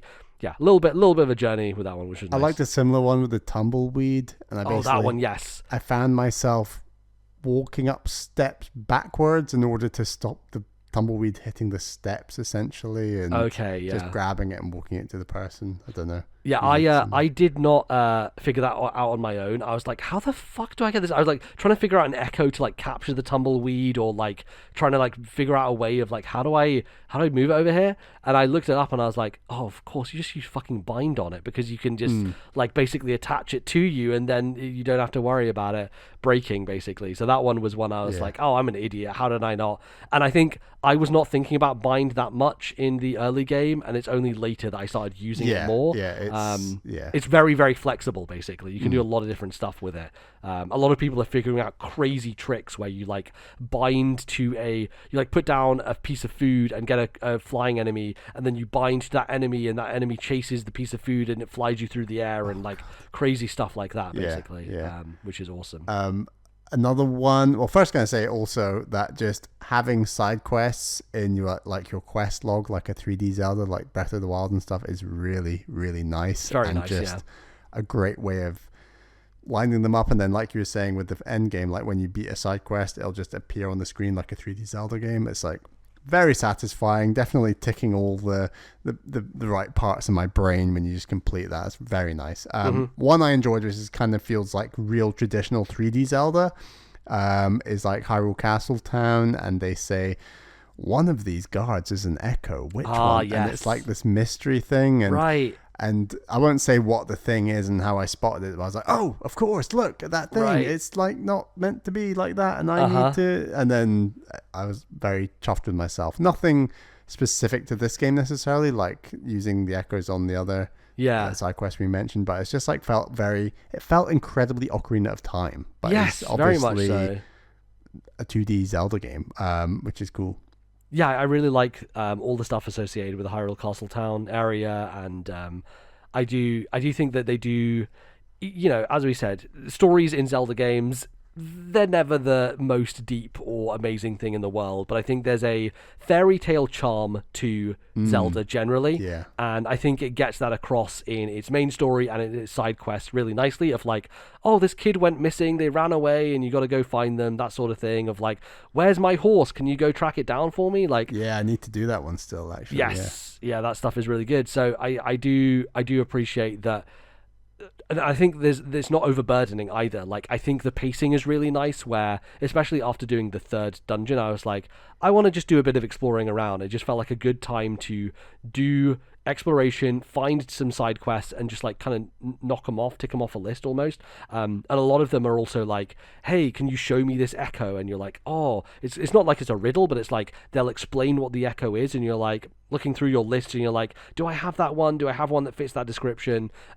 Which is it's a nice thing to engage with, and I think it lifts the game more than I think otherwise it would have felt, because I feel like Link Between Worlds, an incredible game, but it is very much like a dungeon to dungeon. It's very much a traditional 2D Zelda, and like there's not really much reason, unless you want heart pieces or like try and find other like secrets in the world that don't have that much narrative tie, like the little fucking octopus guys, right, that you find in that game. The Mai-Mais. The Mai-Mais, yes, of course. My. Those little guys. If you don't want to do that, there's not really that much incentive for exploring around. Whereas I think there's a fun baseball minigame in. Oh, sure. There's a couple of things. There's a couple like in a traditional Zelda fashion, but I think there's not like you get up onto a cliff and you're like, oh, this person has an exclamation mark next to them, they must have a quest for me, type of thing, which I've always liked. It's interesting because I agree, Link Between Worlds feels like Link to the Past, and its pacing is really fast. Yes. And one part of praise I've always had for Zelda Minish Cap is that game, whether it's the towns or the dungeons, feels paced like a 3D Zelda. And I think this game slightly gets this happy medium between the two, where it doesn't feel like you're necessarily dashing dungeon to dungeon like Link Between Worlds, especially the second and third dungeon. There's like a lot of preamble and stuff to do in the town that feels very 3D Zelda. That really reminded me of Minish Cap, where there is like this slower pace, and where I think the game's so strong is these towns are still not overwhelming in any way whatsoever. Like, I think a lot of the towns, even in Minish Cap, feel bigger than in this game, where I think like in like Gerudo Town, for example, there's maybe like 6 relevant buildings, 7, maybe pretty 8 much max, and like the 2 Zora towns are similar. They may be a bit smaller because there's 2 of them, which is cool. Like, they've just done a great job of keeping these towns lean, but still enough interesting stuff to do, and they still have like the side quests we've just been talking about, all melded together, often with a dungeon, of course, and it just feels tight-knit, lean, and really elegantly done. Like, I think they've really nailed it on all those fronts. Yeah, definitely. That I really like that that kind of pacing, it was one of the things that I praised about the Gerudo area of Breath of the Wild, is like has this really nice lead up of like you go and you do that stealth section with that area and you fight Koga, and then you come back to the town, and like and I think Tears of the Kingdom did a better job overall of every area having a thing like that, where it's a nice lead up going towards a dungeon, and it feels like it's another thing it takes from those games, which is have a nice like narrative lead up to a dungeon space. It's not just go there, go in the dungeon. It's go there, find out about the people, deal with an issue they have, maybe do one of those little still world areas, right, the dark world essentially, go into one of those, clear it out, and then figure out like a way to get into the bigger area, which is where the dungeon's located. I also think Tears of the Kingdom was much better than Breath of the Wild at that build up as well. Yes, where generally they speaking. did a lot of town stuff. You mentioned stealth. What do you think of the stealth in this game? Yeah, I mean they start with it quite early on, don't they? Of like they force you to escape from that prison and not get Again, spotted. very Ocarina of Time. But, Very much so. As soon as I saw that, I was like, "Yep, that's just the beginning of that game that we did so many times when we were younger because we were too stupid and bad at it." But one of the most fun things was me accidentally, the first pot I saw, instead of picking it up, I accidentally jumped, and I jumped into the pot, and I was like, oh, that's cool. So you can basically like do a Wind Waker almost, like, but instead of like having something over your head, you're jumping around in a pot, which I never... Do they not make noise and alert? Or I never actually used it because it felt too slow and ineffective actually as a stealth thing, but I found it very fun that I could do that I could, hop around in a pot. We've not really talked, I mean, we've talked around it. The fact you have a dedicated jump in this game changes everything. Like, it's insane. I love it. I love the ability. I think every game should have a jump. I think I tweeted video games that have a jump are 50% better automatically. If you have a jump, you're just a better video game, I think. And even if you don't need it. If this had been a traditional Zelda, would they just have given what's the ring or something that you get in Link's Awakening? Yes, exactly. Yeah, that ability. It's only because they went with the rod that they gave Zelda a jump, right? Yeah, well, the reason that they gave her a jump is because so much of this game is about stacking things and getting on top of them. Well, that's also true, so you inherently, if you have a thing where this game is like half a platformer in a way, isn't it? Like, obviously there's the 2D sections, the side-scrolling areas as well that are very much Link's Awakening inspired. But yeah, this game, you kind of need a jump because it's kind of a little bit of a platformer, you know? Like, you are using verticality to get around a lot of the time, and it's kind of a crucial part of it. So yeah, I think I was talking about something and then we went on a bit of a tangent. Sorry, I can't remember what we were talking about there, but anyway, yes, I think like side quests and stuff, right? Or the stealth. You're talking to me about stealth. Like, what was the stealth? Yes. Like, and yeah, like I think it's a little bit annoying. There is a stealth section later on in the game that was definitely a bit more annoying, I would say, and I wish they would do it a little bit better in terms of giving you a few more chances and not having it auto fail. Did you have a standard stealth tactic? Because I went with boxes. Yeah, like pushing box boxes. yourself in. Yeah, you can block yourself off, which is very nice. Yeah. I definitely use that. If you can get yourself up high, then by the end of the game, you can just water block your way over everything, Okay, you know? right, yeah. So there's a later game one where I was like, I'm just water blocking my way to the end of this because it would be annoying otherwise. And you know, you can use beds and all that sort of stuff. But yeah, I think the stealth stuff is okay. I feel like it's a little weak generally as a concept in these games, but I didn't mind it. I didn't think it took away or anything. It was just like, it's fine. I guess I thought the stealth felt stronger because of the echoes. Like, if this had been traditional Zelda, it's like, oh, here we go again. But in this game, every time a stealth section has come up, and like I said, I'm only 4 dungeons in, every time it comes up, I'm like, this is fun. Like, you know, it's tricky. I don't think it's easy, and you know, I'll stick with my box strategy, and it seems to work just about. It's like clinging on. I think the problem for me is that they do it a couple of times in the game for an extended sequence, and the first time is at the beginning where you have nothing, and the second time is like right at the end where you have everything.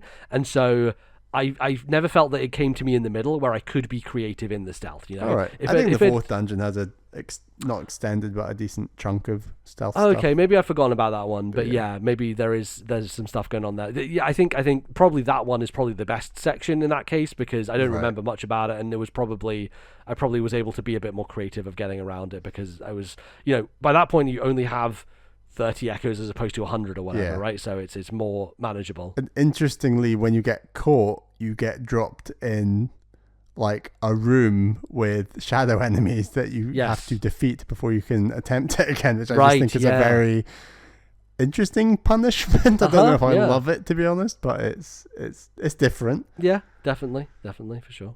So yeah, I think that stealth is okay. Our next question from Flapjackal: do you think Stamp Guy should have just been Tingle? Yes. I disagree. I like Stamp Guy. I like his stupid. I like weird Zelda characters, right? And I like that they're not just bringing back. Then don't give them Tingle energy.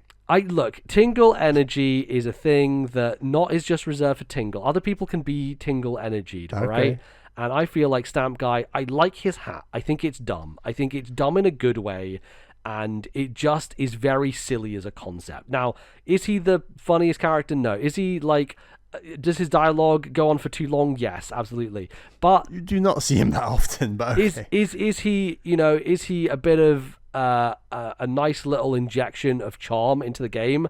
100%, and I like that. I think that more weirdos in Zelda is what I advocate for generally, and I like that we are introducing strange characters into the world who don't need an explanation of why they're there. Obviously, like, it's not like Zelda has like a story that has to behold reality or just like make sense. It's got to fit in the timeline. Of course, yeah, of course. Like the idea of this weird guy who just comes down on a little thing every time, and also the stamps of him are like weirdly realistic drawings of like a muscular stamp guy, which I also found very funny.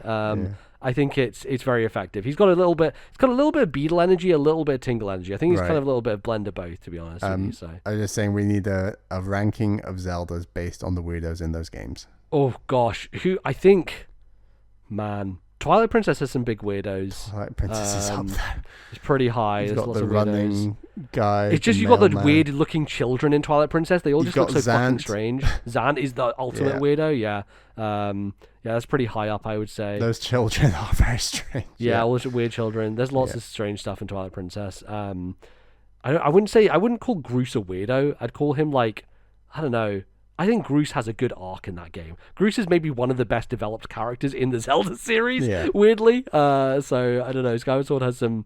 I like a lot of the characters in Skyward Sword. I don't think a lot of them are strange weirdos. I feel like Tears of the Kingdom and Breath of the Wild have a lot of characters in them.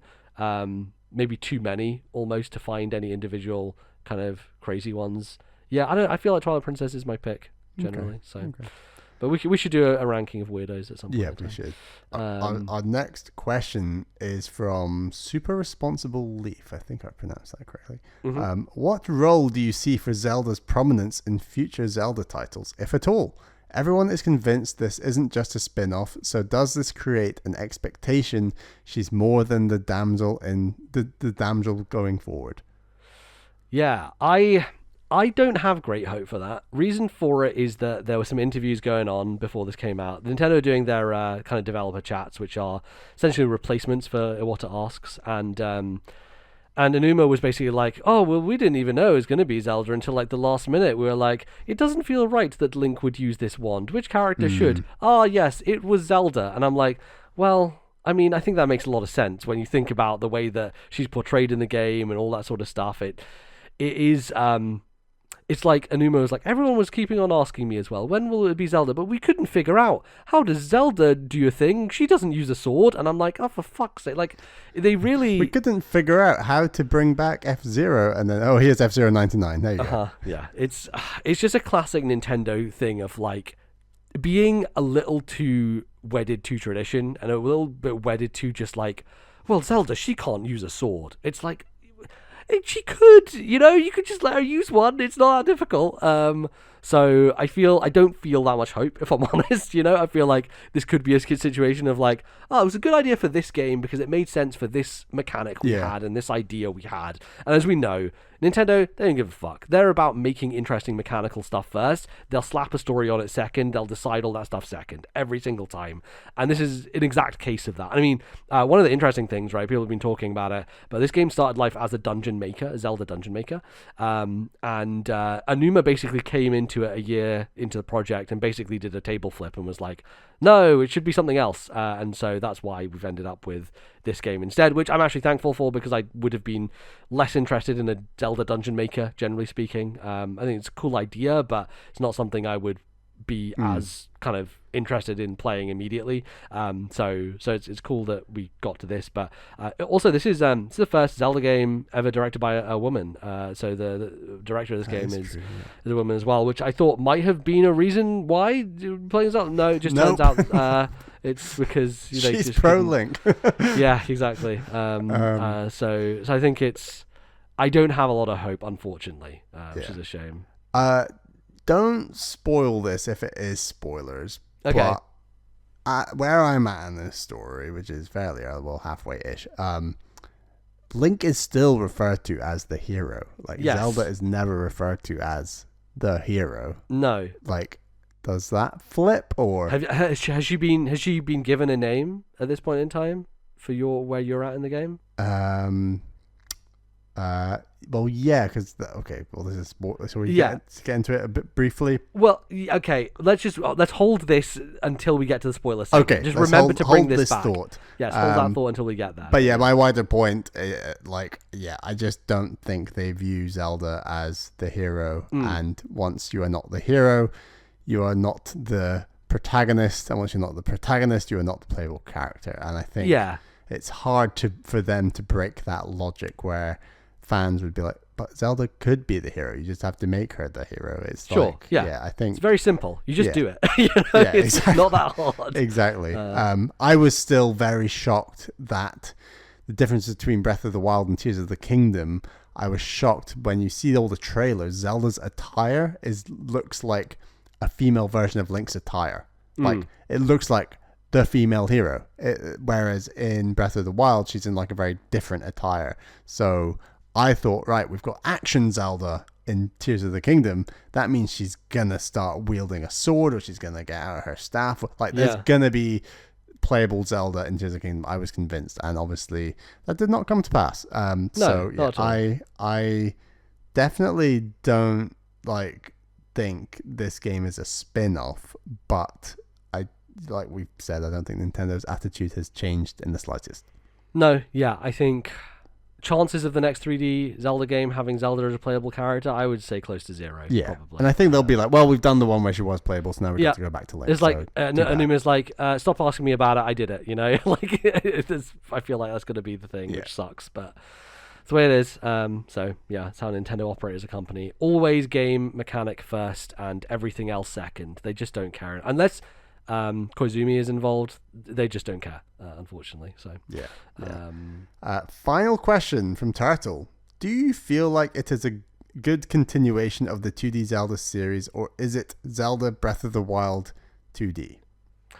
It's really interesting that this is brought up because we've talked about all the comparisons so far, and I think one of the things I was thinking about playing this game was that Zelda 1 tech demo that they showed at GDC, where they were like, we prototyped Breath of the Wild mechanics in this Zelda 1 thing where you could chop down a tree and it would turn into logs and you could use that to cross a river, and you could set bushes on fire and it would react with the bushes and chain them all together. And I always thought, like, that'd be really cool if Nintendo released like a Zelda Redux, the original Legend of Zelda, but with Breath of the Wild mechanics, because they just prototyped it in that way. And this almost feels like that, it almost feels like that idea born into a game, because you do have all that stuff, right? Things will, like, you can get the little slime guy, which are called Zols, I guess. I'm realizing a lot of Zelda enemy names because of this game. Yeah, it's not a snake, it's called something else. Yeah, some other thing. But yeah, the Zol that is basically has a little candle on its head and is one of the early fire enemies that you get to set things on fire. Like there is chain reactions you can do with the grass in this game of like setting grass on fire and it'll burn to other grass, and or like a wall of crates. Exactly, wall of crates will all chain reaction, and you can use that to trigger things and to freeze enemies with ice stuff and like water and all that sort of stuff. It all interacts, right? There's a systemsy interaction level here, which is the foundation upon what modern Zelda is built, which is systems interacting with each other and causing chain reactions. And obviously this goes nowhere as far as the 3D games because they have a lot more depth to those systems and how they can interact with each other, but the base idea still exists here, right? They still have that core. And so in a way you can think of it as like, well, they are kind of taking a lot of the ideology of that into 2D. I do think it still distinguishes itself as a 2D Zelda, and I think part of the reason for this, which we haven't really got into, is the dungeons. It feels to me like they finally figured out a way to have more traditional Zelda dungeon design, by which I mean a space in which you collect keys, go through rooms, do individual puzzles, find a route through, navigate, as well as you basically get new things as you go. And in this case, it's getting new echoes as opposed to getting a new item in the dungeon. But I think they actually figured out a way in this game, which they haven't figured out yet, I would argue, in the 3D ones, to create a traditional Zelda dungeon experience with a non-traditional approach. They just had to take all the weapons out the game entirely. They just had to get rid of all of it, yeah. And they just had to give you... They basically, instead of giving you specific dungeon items in the way that old Zelda works, they give you dungeons where you need specific things to progress, but the things to progress, you could have 6 or 7 of them, right? And you choose which of those 6 or 7 you want to use to progress, but you have to have one of them at least, right? You have to have something that can blow up this wall that is slightly cracked. What are you going to use? Are you going to turn into Link and use a bomb, or are you going to use a bomb fish, right? There's multiple options that you can have in order to tackle those challenges. And usually when you go through a dungeon, you'll get new echoes as well. And it's like, oh, this new echo, oh, I should think I got that in this dungeon. Maybe I need to use that against the boss, or maybe I need to use that against the mini boss, right? I think that is something that they finally figured out, and I was very satisfied with it. I felt like going through these dungeons, they felt like real-ass Zelda dungeons, which I do not feel about with either Tears of the Kingdom or Breath of the Wild. And I think because those games are constructed in this weird, like, hit the 5 switches construction, which is interesting, but it still, to me, doesn't feel like what a Zelda dungeon should be. And this feels like what a Zelda dungeon should be. And it takes like 45 minutes. I do slightly miss the days of... And I felt this was Twilight Princess, Skyward Sword, Ocarina of Time. Like, you start the play session at the start of the dungeon, and you end your play session at the end of the dungeon, and it might take you an hour and a half, or at least it took about an hour and a half when we were rubbish at games. Yeah, exactly. And growing up playing Wind Waker and games like that.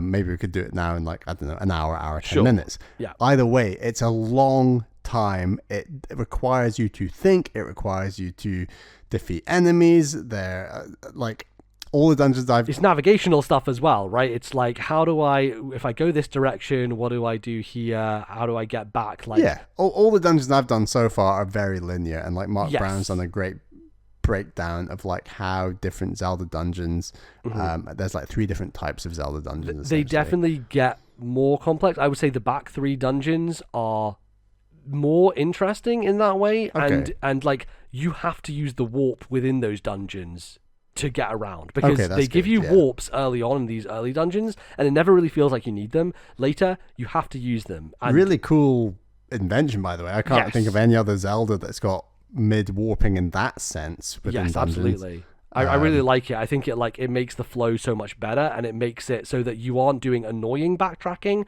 that sometimes happens within Zelda games, where you get through a challenge, you have to go back through that room again in order to get back to where you were. And yeah, generally speaking, just the freedom of like having warp points all over the map, I just love it. I think it's really nice. But equally, the dungeons don't feel, and they do this sometimes, but this is what Wind Waker dungeons typically do, is they loop back round to a central room. Like, these dungeons don't necessarily feel like they have to loop back round and just be like, oh, let's just stick a warp there. And it makes you think, oh, do I warp, or is there something else here I need to explore? And that kind of, like a little bit of friction, a little bit of like, do I need to do this or not kind of thing, which I like.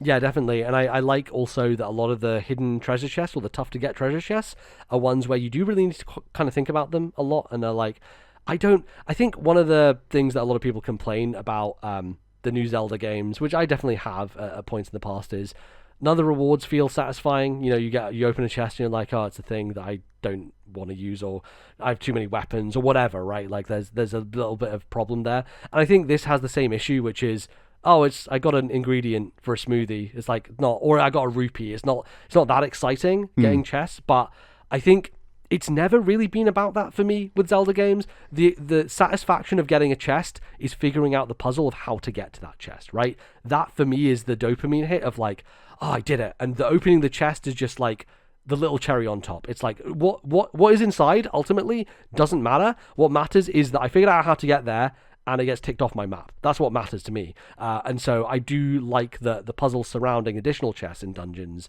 have that little extra bit of thought that you have to put into them. There's one in particular, I think is it the 4th dungeon? There's one where you have to think about it spatially in a way that I was like, oh, that's really like interesting, and I thought it was think about the whole dungeon spatially. No, just think about like, how do I get to this thing? It's like, it feels like it's impossible to get to this room. Like, how do I get to this room? And you just have to think about it a bit spatially, and like, what do I do to do that, and what echo do I use in order to get there? Like, I thought that was really smart. basically. Cool. So yeah, there's a lot of that stuff going on. Generally speaking, how do you feel about the dungeon so far? And yeah, very strong. I think that they aren't too difficult yet, which I like. And I think that the way they incorporate echoes, like you say, is very subtle. You feel like you're breezing through the dungeon without using any items, and technically you're not using echoes, but it feels, it's done so subtly that, oh, the echo that you're using to, I don't know, blow up this wall or do something, you actually just got that ability, and you didn't. There's sometimes I think, oh, I didn't even think that I had got that there, Right. but then you've used it, and then by the end of the dungeon you think, oh right, okay, that makes sense. Yeah, very strong. Are they the highlight of the game for me so far? Maybe not, but it just feels, I think when you come off of the back of, like you said, Tears of the Kingdom, it does feel very refreshing to actually play a more traditional Zelda dungeon. Just like, a small key that links to a room that links to this. Yeah. And like that, there is just a very satisfying feel. And like they do take, I don't know, half an hour, 45 minutes, maybe an hour sometimes to beat these dungeons. Just their length in and of itself makes it feel very satisfying in a way that Breath of the Wild, Tears of the Kingdom dungeons don't. And I do miss that. I do want 3D Zelda one day to have more traditional dungeons at some point, and like you've just described with this game, that definitely is possible within the Breath of the Wild mold if that's something Nintendo chose to do, but they have to choose to do it, obviously. So yes. I'd like to see them. I would like to see a 2D Zelda game every 3 years, to be honest. Like, these experiences are just so bite-sized. I say bite-sized, it's still like 20 to 30 hour game, but like they're smaller in scope, but they still have great ideas, and they really scratch that Zelda itch in a way that Breath of the Wild and Tears of the Kingdom just don't, in different ways. In other ways, these two games are very similar, but in some ways they're not, and the dungeons is one of those ways. Yeah, absolutely. I think that there's a real satisfaction and like you said, I missed that feeling of sitting down and knowing I have a whole dungeon ahead of me. And I think one of my favorite things about their setup is like how good the map is. I want to call out like how well done the kind of dungeon map breakdown is created, where one of my biggest complaints about Link's Awakening as a game generally, and the way they handle the going underground segments and like, where did I come from, what was I linked to? Yes, yeah, they have directly helped that. Yes, like that stuff was so fucking annoying in that game. Like, people love Link's Awakening, I get it. The dungeon design can be really stupid and annoying because of the way that you don't remember what little ladder links to what area, and so you're just constantly lost of like, well, how do I remember this? Like, there's no way to annotate the map, all that sort of stuff. And this, they just basically show it to you. They're like, by the way, this ladder goes down to this area. Here's what this entire 2D area looks like, by the way. Here's like a full layout of this 2D area. And here's the other layout ladder. Like we're giving the rest of the dungeon. Just because the area is 2D doesn't mean we're not going to give you the layout like Link's Awakening. Right, exactly. And so like you can scroll through, and obviously it makes it a bit longer to scroll through the entirety of the map, but you can just scroll through the whole thing and you can get a really good idea of like, okay, if I go down this ladder, it will go down to this area, and that ladder will go up to a different area, which is this floor. And like, it just, your sense of space and where you are, it feels frictionless in that way, which I really appreciate, because I think that is one of the pitfalls of 2D Zelda dungeon map design is, in the past, I don't think they've been the best about illustrating where you are relative to other stuff and how to get from one place to another.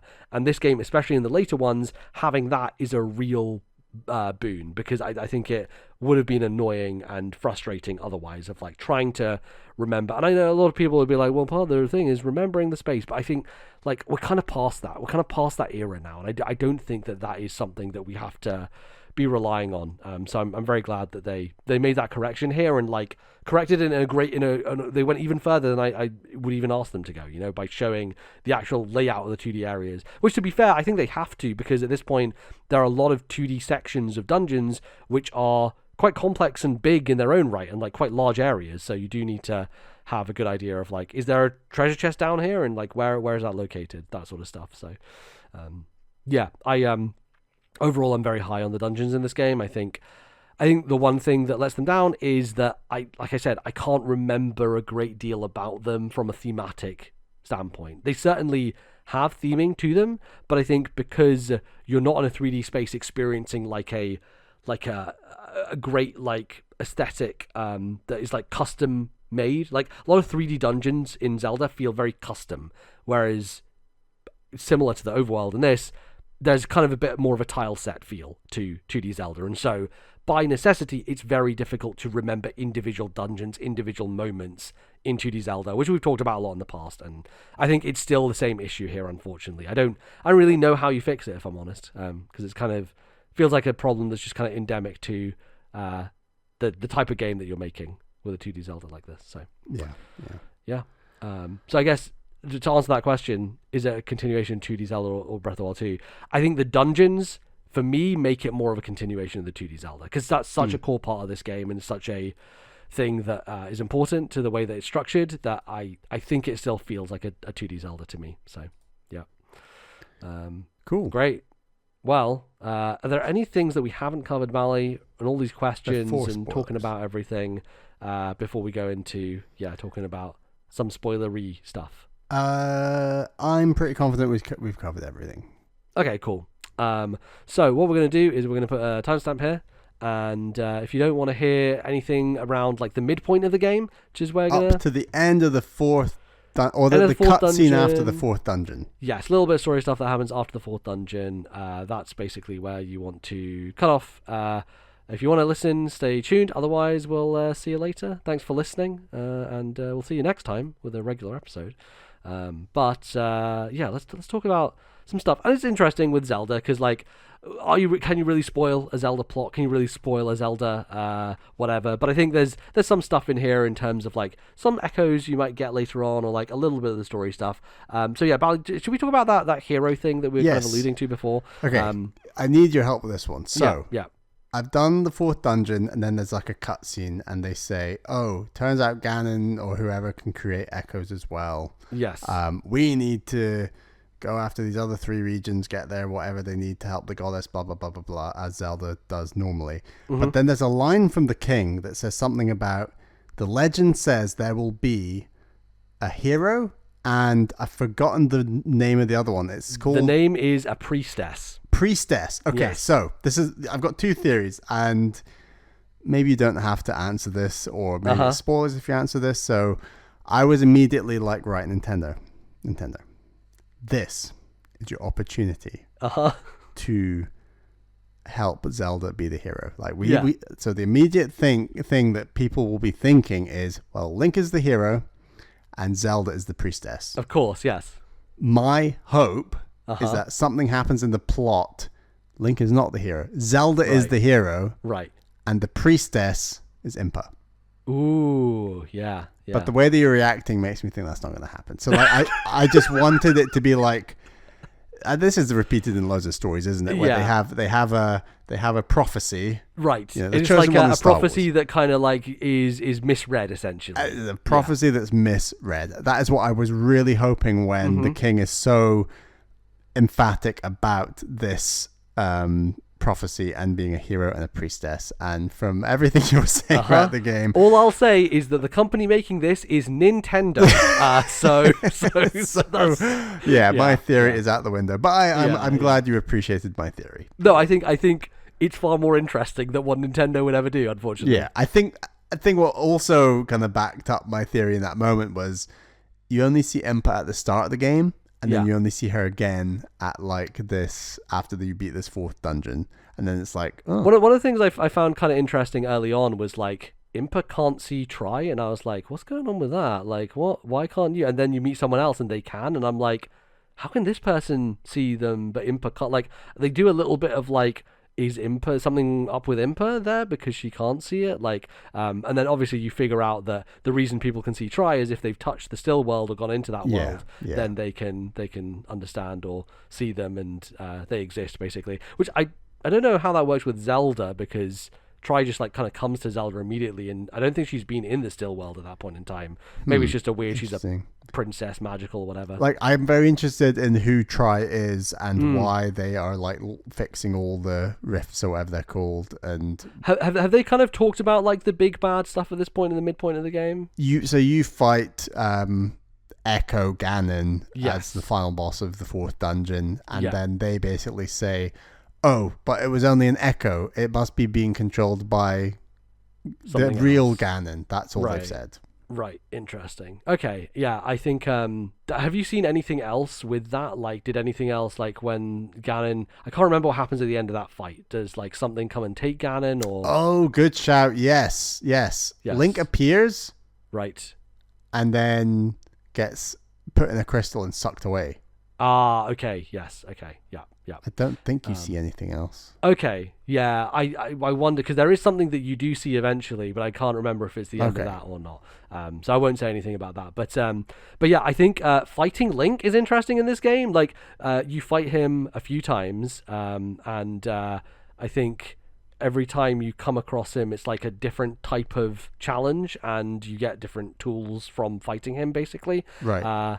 And I found it very tricky the first time you come across him, and I was listening to, I think, Remap Radio, and Patrick Klepek was talking about how when he did this fight in the preview event, he was just like trying to go at it, just like throwing bats there and just like eventually whittling him down.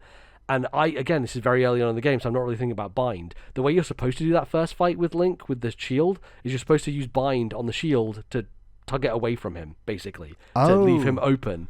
And I didn't do that. I was just using 2 enemies, one in front, one behind. Yep, I was doing the exact same thing. Okay. I think a lot of people probably did that, and I was like, when I heard that, I was like, that's the way you're supposed to do it, because the Nintendo rep said to Patrick, like, that's what you're supposed to be doing. And I didn't even think about it when I heard that. I was like, wait, you could do that? Which I think is very funny. Right. That was the intended thing, is to use the bind, because I think in that dungeon you learn bind right at the very beginning of it, and so they're like expecting you to just use it. And I think that's the weird thing about this game, is because abilities you get or echoes you get are not like obviously the thing you have to use in the dungeon like an item would be. Your brain doesn't go into traditional Zelda mode, which is use this item for this thing that's now presented for me, which I thought was very interesting. And yeah, fighting Link was definitely a bigger challenge, I think, in the early game, of like, he's quite tough, and like trying to nail him down and stop him from killing all your guys quickly is like, with the that's who I was talking about with the Octoroks, is like trying to get him from across the room by like creating my little wall of artillery guys to just like pepper him with shots across the way, and try and deal with him, which was tricky. So I have enjoyed those fights thus far, throughout the whole game. Like, every time that he came back, that was like a bigger challenge for me in terms of fighting them. No, I enjoy like the boss fights generally, of just like working out, okay, well, this echo kind of works, and then experimenting. Actually, this one works even better. And these fights are quite long, because you're just dodging like hits and trying to work out what echoes work best. And yeah, that can be a little frustrating, but I like that there is a kind of push and pull of working out, right, actually this echo is the best for the job, let's stick with that. And then, let's expose the weak spot, turn into Link, boom, done. But whatever. Yeah, exactly. I really liked the fight in the water dungeon against the kind of dragony guy with like the pimples on his back that you have to pop. There's like a boss fight at the start of that dungeon as well as the end. Yes, yeah, and I think the nice thing about it is like it switches between underwater and non-underwater at a point, and like when it was the underwater section, I was my favorite underwater echo. Have you got him? The best shark? Boy, the shark, yeah, yes. Of course. I Fucking love found the him shark. in the southwest of that sea area, and then by the like a pirate ship, and then yeah, exactly. Yeah, I found him relatively early, and I was like, oh my god, this is my guy. He's going to do everything for me. It was so much fun. So yeah, using the shark for when he was in the water segment, but then using one of the birds when he's kind of like flying across the sky in that area. But the seagull style bird can be. I use the clam. What's it called? It's the one with the beak that dive bombs people. The purple bird, the pink bird. I can't remember what it's called. Oh, that's like a pterodactyl style thing. It's like a pterodactyl style one. I like the seagull looking bird, because they can dive into water. Oh, can they? Yes. Really? So they can do air and water. That's why I like them so much. Holy shit! Yeah. I had no idea. Wow. So because you see them flying around, and they're like, they can like fly down and kill the fish underwater. They're like, can go through. So on that boss, they can work.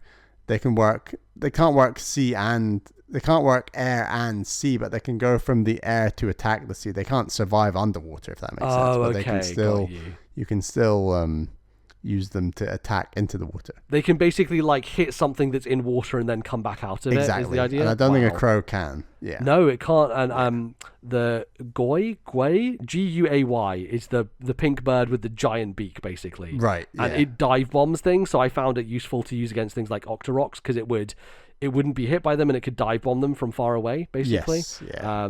So I used that against it in its kind of flying, floating form when it was out of the water, basically. And that seemed to work relatively well. But yeah, I did not know about that seagull trick. That's really clever.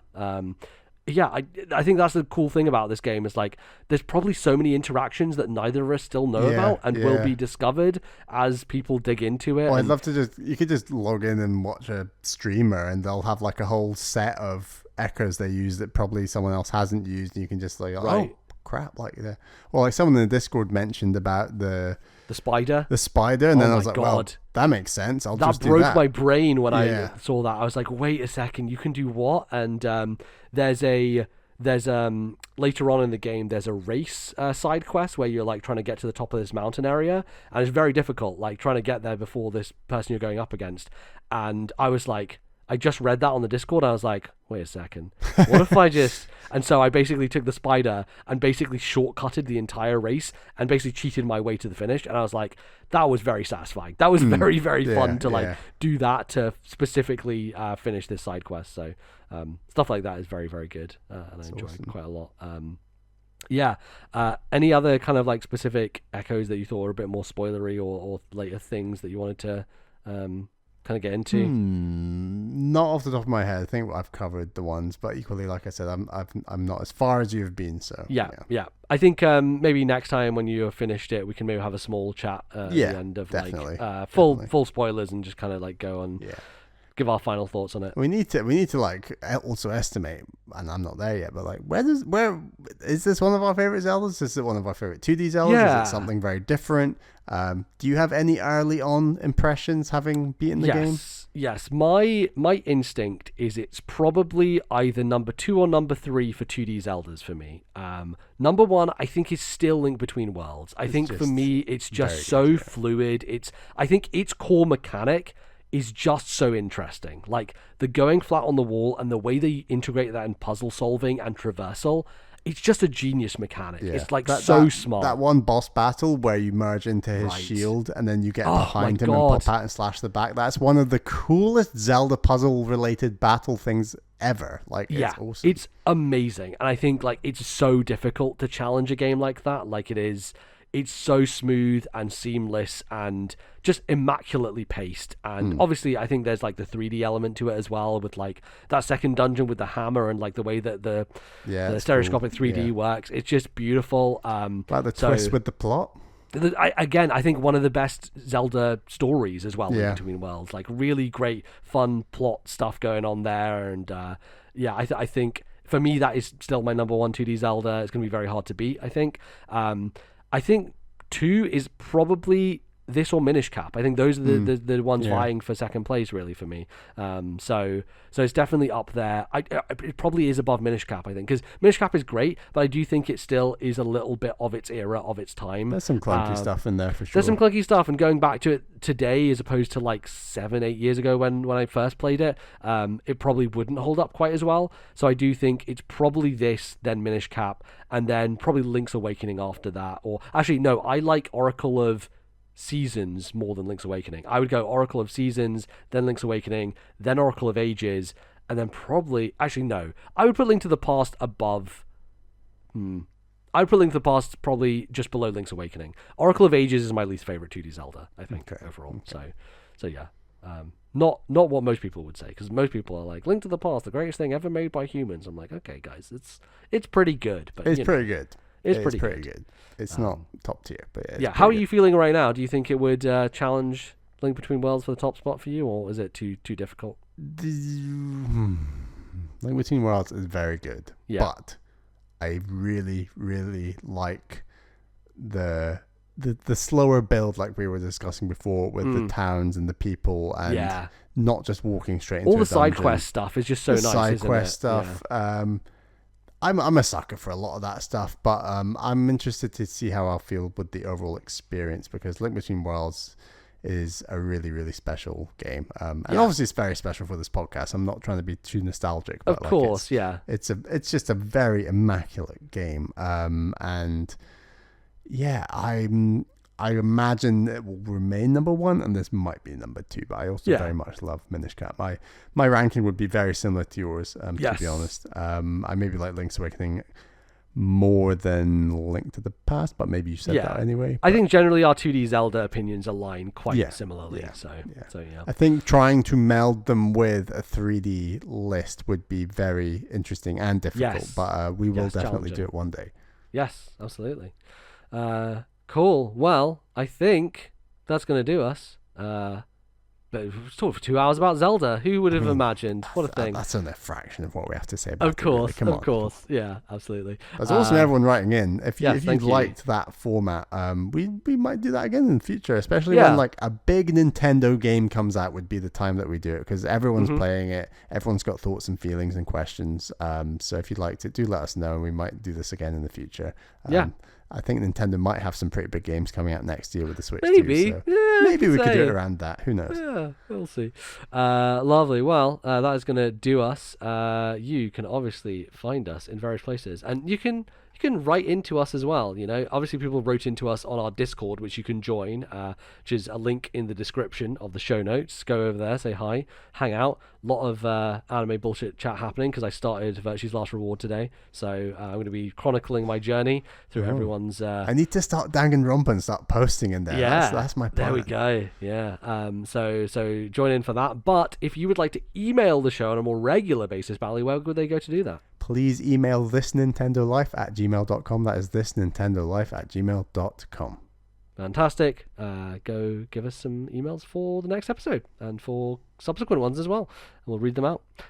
You can find the show in various places. We're on Spotify, we're on Stitcher, we're downloadable in various places. You can review us, you can rate us, you can recommend us to a friend. It's a good thing to do. It's the best way of getting word of mouth out there about this little podcast if you like it. Obviously we are on the internet in various places. I am at LordNBZ. Where can they find you, Bally? I am at Ballyman91. That's BALLYMAN91. That's on Twitter and Blue Sky. Lovely. And obviously you can support this show directly. If you go to patreon.com/ThisNintendoLife, you can go on there, get some bonus shows and episodes and fun things. And we'd like to thank some of our supporters, Bally. Yes, we have 3 new patrons. That's quite a jump for us. So, bumper crop, yeah. Yeah, a big shout out to Chad K, Jordan B, and Rampothika. Hope I pronounced that correctly. Thank you all for your brand new patronage, but also thank you to our $10 tier plus patrons. They are Zach S, Thomas, Matthew, Albert, Wicked Gamer UK, Alan, Turtle, Orange Thunder, and Ali T. Thank you all for your support, and thank you all, of course, to all of our other patrons. We were just talking before the show, MZ, like we've had a nice steady build of Patreon like over the years, and we really, really, really appreciate it. So thank you, everyone. A bit more Ali T chat. So Ali T, the way I keep up with what Ali T is playing is that I just look on my Switch to see what his our accounts are. He has started playing Echoes of Wisdom. Yes. So I messaged him. I was like, Ali T, how are you finding Echoes of Wisdom? He's like, it's great. I thought you guys were going to talk about it. I was like, we'll talk about it next episode, Ali T. So I hope we've talked enough about it for him. 2 hours worth of Zelda chat. For those that don't know, Ali T is very into his Zelda. Like he's maybe, is he more into Zelda than we're into Zelda? Zelda is his favorite franchise, right? Video game wise, right? And might be mine, to be honest, but I don't know.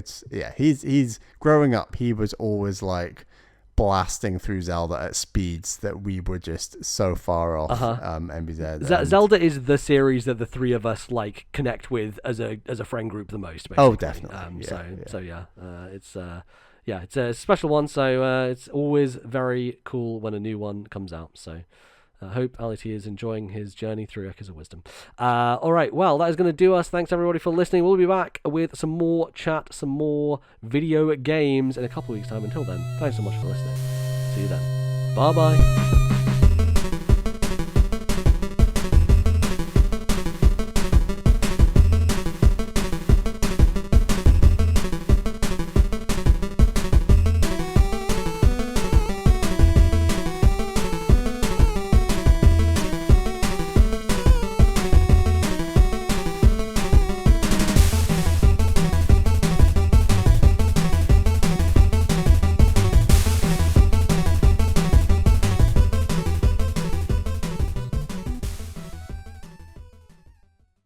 The musical interlude used on today's show was Jabal Waters from The Legend of Zelda Echoes of Wisdom. Copyright Nintendo 2024.